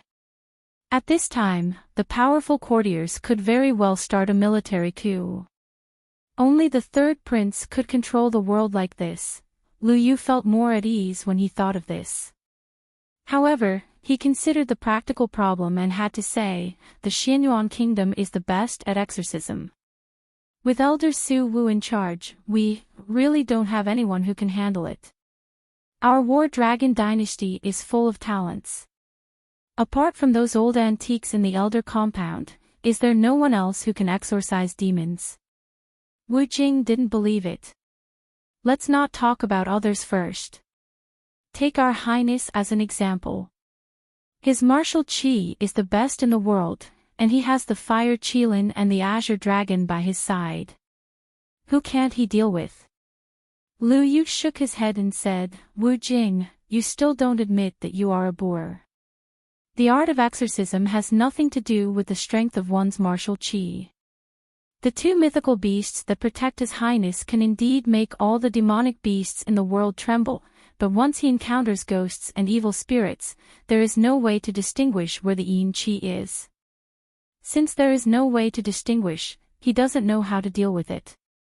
Then what do you think we should do? Wu Jing clenched his teeth. Lu Yu didn't know what to do either. We can only let the yin-yang masters of the Elder Council step in for the time being. I hope someone can do it. Hearing their conversation, the Fire Qilin laughed beside Beligaju's ears and said, Master, don't they know that as long as you show your true face, all ghosts and evil spirits will have to kneel down and beg for mercy in front of you? They weren't there when we surrounded the palace yesterday. This sentence was said by the Azure Dragon. Beligaju's face was still languid and noble. He sat there like a king, with one hand supporting the side of his face and the other hand casually resting on his slender legs. On the surface, he looked so gentle and harmless. However, if one looked closely, they would realize that there was a cold light in his long and narrow eyes. The envoys from the Xianyuan kingdom had already set their itinerary. They arrived near Shandong that night. The flags were erected, and there was an 8 trigrams formation on each side. Compared to the envoys from other kingdoms, the envoys from the Xianyuan kingdom were obviously different. Each of them wore a white robe and carried 2 swords on their backs. One had an ice blade, and the other was made of peach wood. They walked with the posture of immortals. They were all young, but they were used to traveling at night. Wherever they were, it was as if the filthy things in the dark had to avoid them. His Highness, the Crown Prince, we have arrived at Shandong. We will enter the capital tomorrow. A young man in a white robe flew over from afar and landed beside the group. He leaned against the carriage and said respectfully, the enemy must have received the news and made preparations in advance. A voice came from inside, as if it was not a surprise. We have so many people. If the War Dragon dynasty still doesn't notice, then it will be over for them. Yes. The young man lowered his head. Elder Su Wu did not seem to care at all. And Lu, you don't have to worry too much. The War Dragon dynasty doesn't have many exorcists. Now, even the elders that I know have been removed by their third prince. On top of that, their emperor has just passed away. The situation in the court is definitely unstable. The War Dragon dynasty is now riddled with holes. They won't have the strength to deal with us. Besides, even if they want to deal with us, they need the strength to do so. Elder Su Wu's words are too full of themselves. That His Highness is famous for his martial prowess. He is not as weak as you say. The voice was soft. It was obvious that it was a woman speaking. Elder Su Wu smiled and stroked his white beard as he said, "Yes, yes, yes. The princess is right. That His Highness that you have taken a fancy to is definitely not a fish in a pond." Elder. The young girl's face was pink. Although she was wearing a veil, one could still see it. It was clear that she was not angry at Elder Su Wu's words. Instead, there was an indescribable shyness in her. The man sitting in the middle of the carriage curled his lips as he watched this scene. His eyes were filled with aggression. It was nighttime in the brightly lit sleeping quarters. Hellion Vivian and Little Seven sat facing each other. One was eating while the other was eating. It was as if they were having a competition. One big head and one small head were facing each other. It was an indescribable harmony. The figure of the mercenary following beside Hellion Wei Wei flashed and landed in front of Hellion Wei Wei, respectfully and reverently whispering something in a low voice. Hellion Vivian raised an eyebrow and yawned as she asked, "Xianyuan Kingdom?" "Yes." The mercenary knelt on one knee and lowered his eyes. Hellion Vivian smiled and lazily stretched her back. Her figure was very beautiful. Does their princess not know that the man she has taken a fancy to is already someone else's mistress? I thought that everyone in the world would know that Beligaju is mine. Is it not obvious enough?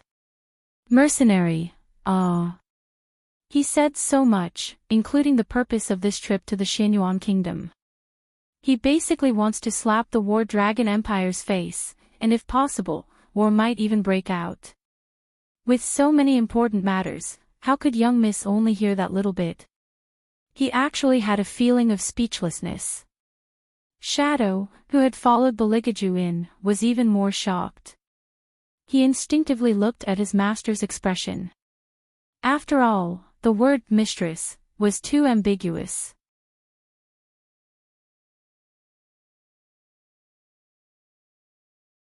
Chapter 639.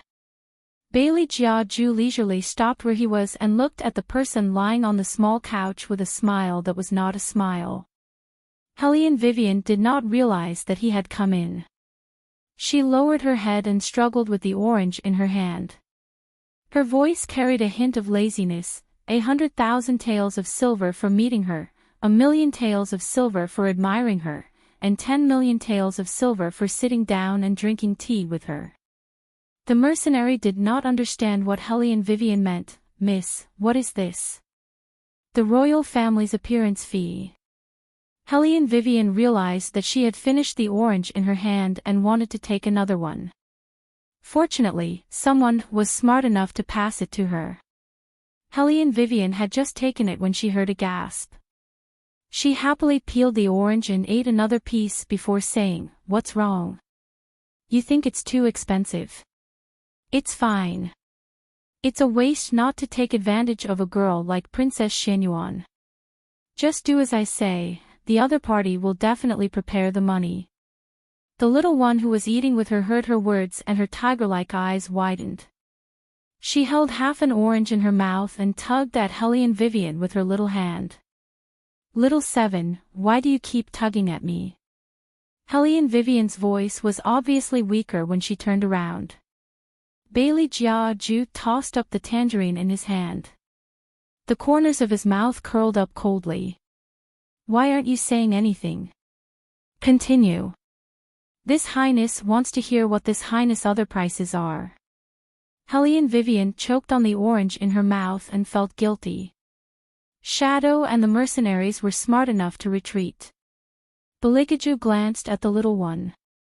The little one immediately stood up straight and gave Hellion Vivian a look that said, "Good luck." Then, she left with a big pile of food. Hellion Vivian felt that she must be having a bad year. She was caught saying bad things. What bad luck. However, after Beligaju said that, he didn't say anything else. Helene Vivian's eyes lit up. She thought of an excuse and said, "I'll go and see if the dinner is ready." Beligaju reached out and pulled open his fur coat. When she stood up, he pulled her back and pressed her into his embrace. His black fingers rubbed her wrist as he smiled devilishly. "If Madam didn't mention it, this husband would have forgotten. Since you're the one who bought me, then if I don't do something, wouldn't I be letting down Madam's money, en?" The last word made Helene Vivian's face burn. When His Highness said, "do something," he definitely didn't mean do something in the ordinary sense. "I'm very satisfied with you. You don't have to do anything on the chaise lounge anymore." "Really?" Helene Vivian looked at him seriously. Beligaju looked at her and smiled wickedly. "So you don't like this place? We can go to the South Study. I remember you were very nervous there." Helene Vivian felt numb all over. She felt his fingers move. She curled up in his arms like a shrimp and protested in a low voice, "What does this have to do with the place? This is a matter of the number of times." To her surprise, the man actually took his hand back and nodded with a smile.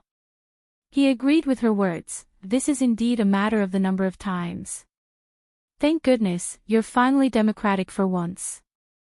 Helene Wei beamed with joy as she lowered her head and continued to peel oranges. She began to plan to free up her time at night in the future and go outside the palace or something. "This Highness will increase the number of times as appropriate in the future." Beligaju's voice had a hint of evil. "You should be satisfied with this, right?" Helene Vivian quickly turned her head. "Increase the number of times. You look very touched."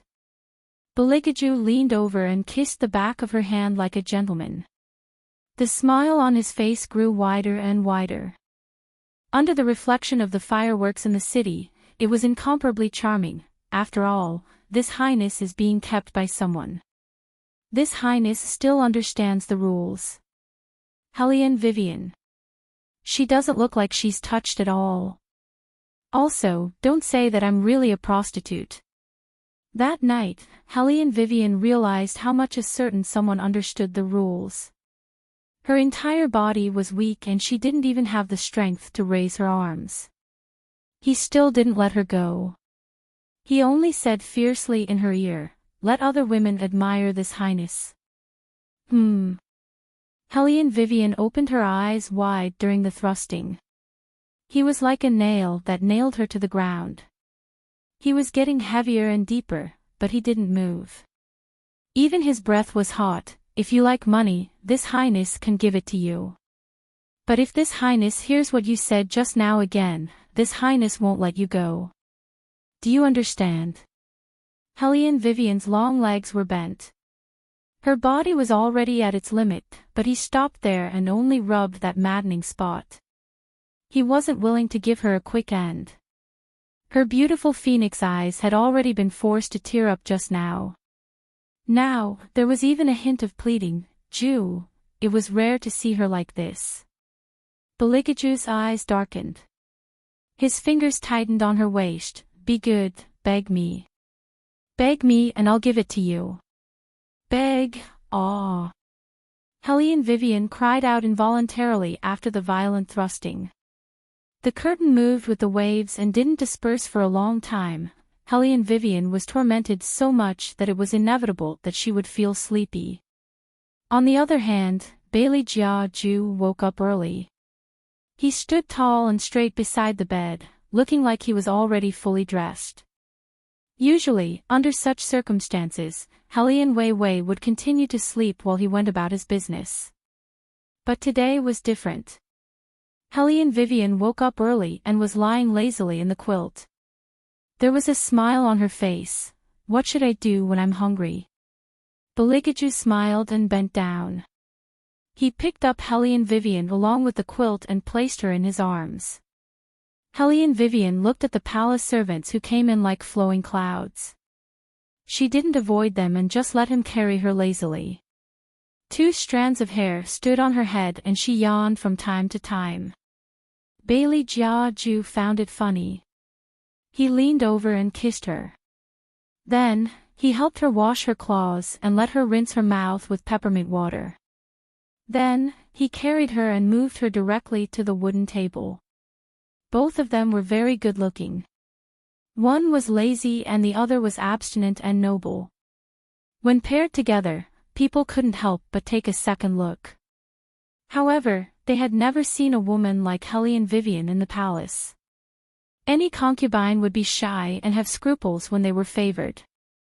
Unlike the third princess consort, who had a wicked smile on her face. This made them lower their heads involuntarily. Helene Vivian turned her head and whispered in Beligaju's ear, "Look, those little palace maids are shy. Don't move." Beligaju never had anyone else in his eyes. Even more so now. He calmly held down the person in his arms who didn't know what was good for her. His magnetic voice was pleasant to hear. "Which one do you want to eat, the bun or the youtiao?" You're tuning into the LoveLore Library YouTube channel. We're so grateful for your support, and don't forget to subscribe to join us on this incredible journey through captivating stories. Your generosity through donations truly makes a world of difference, as it's the primary source of revenue that allows me to expand and enhance this channel for you. Thank you from the bottom of my heart for being a part of this adventure.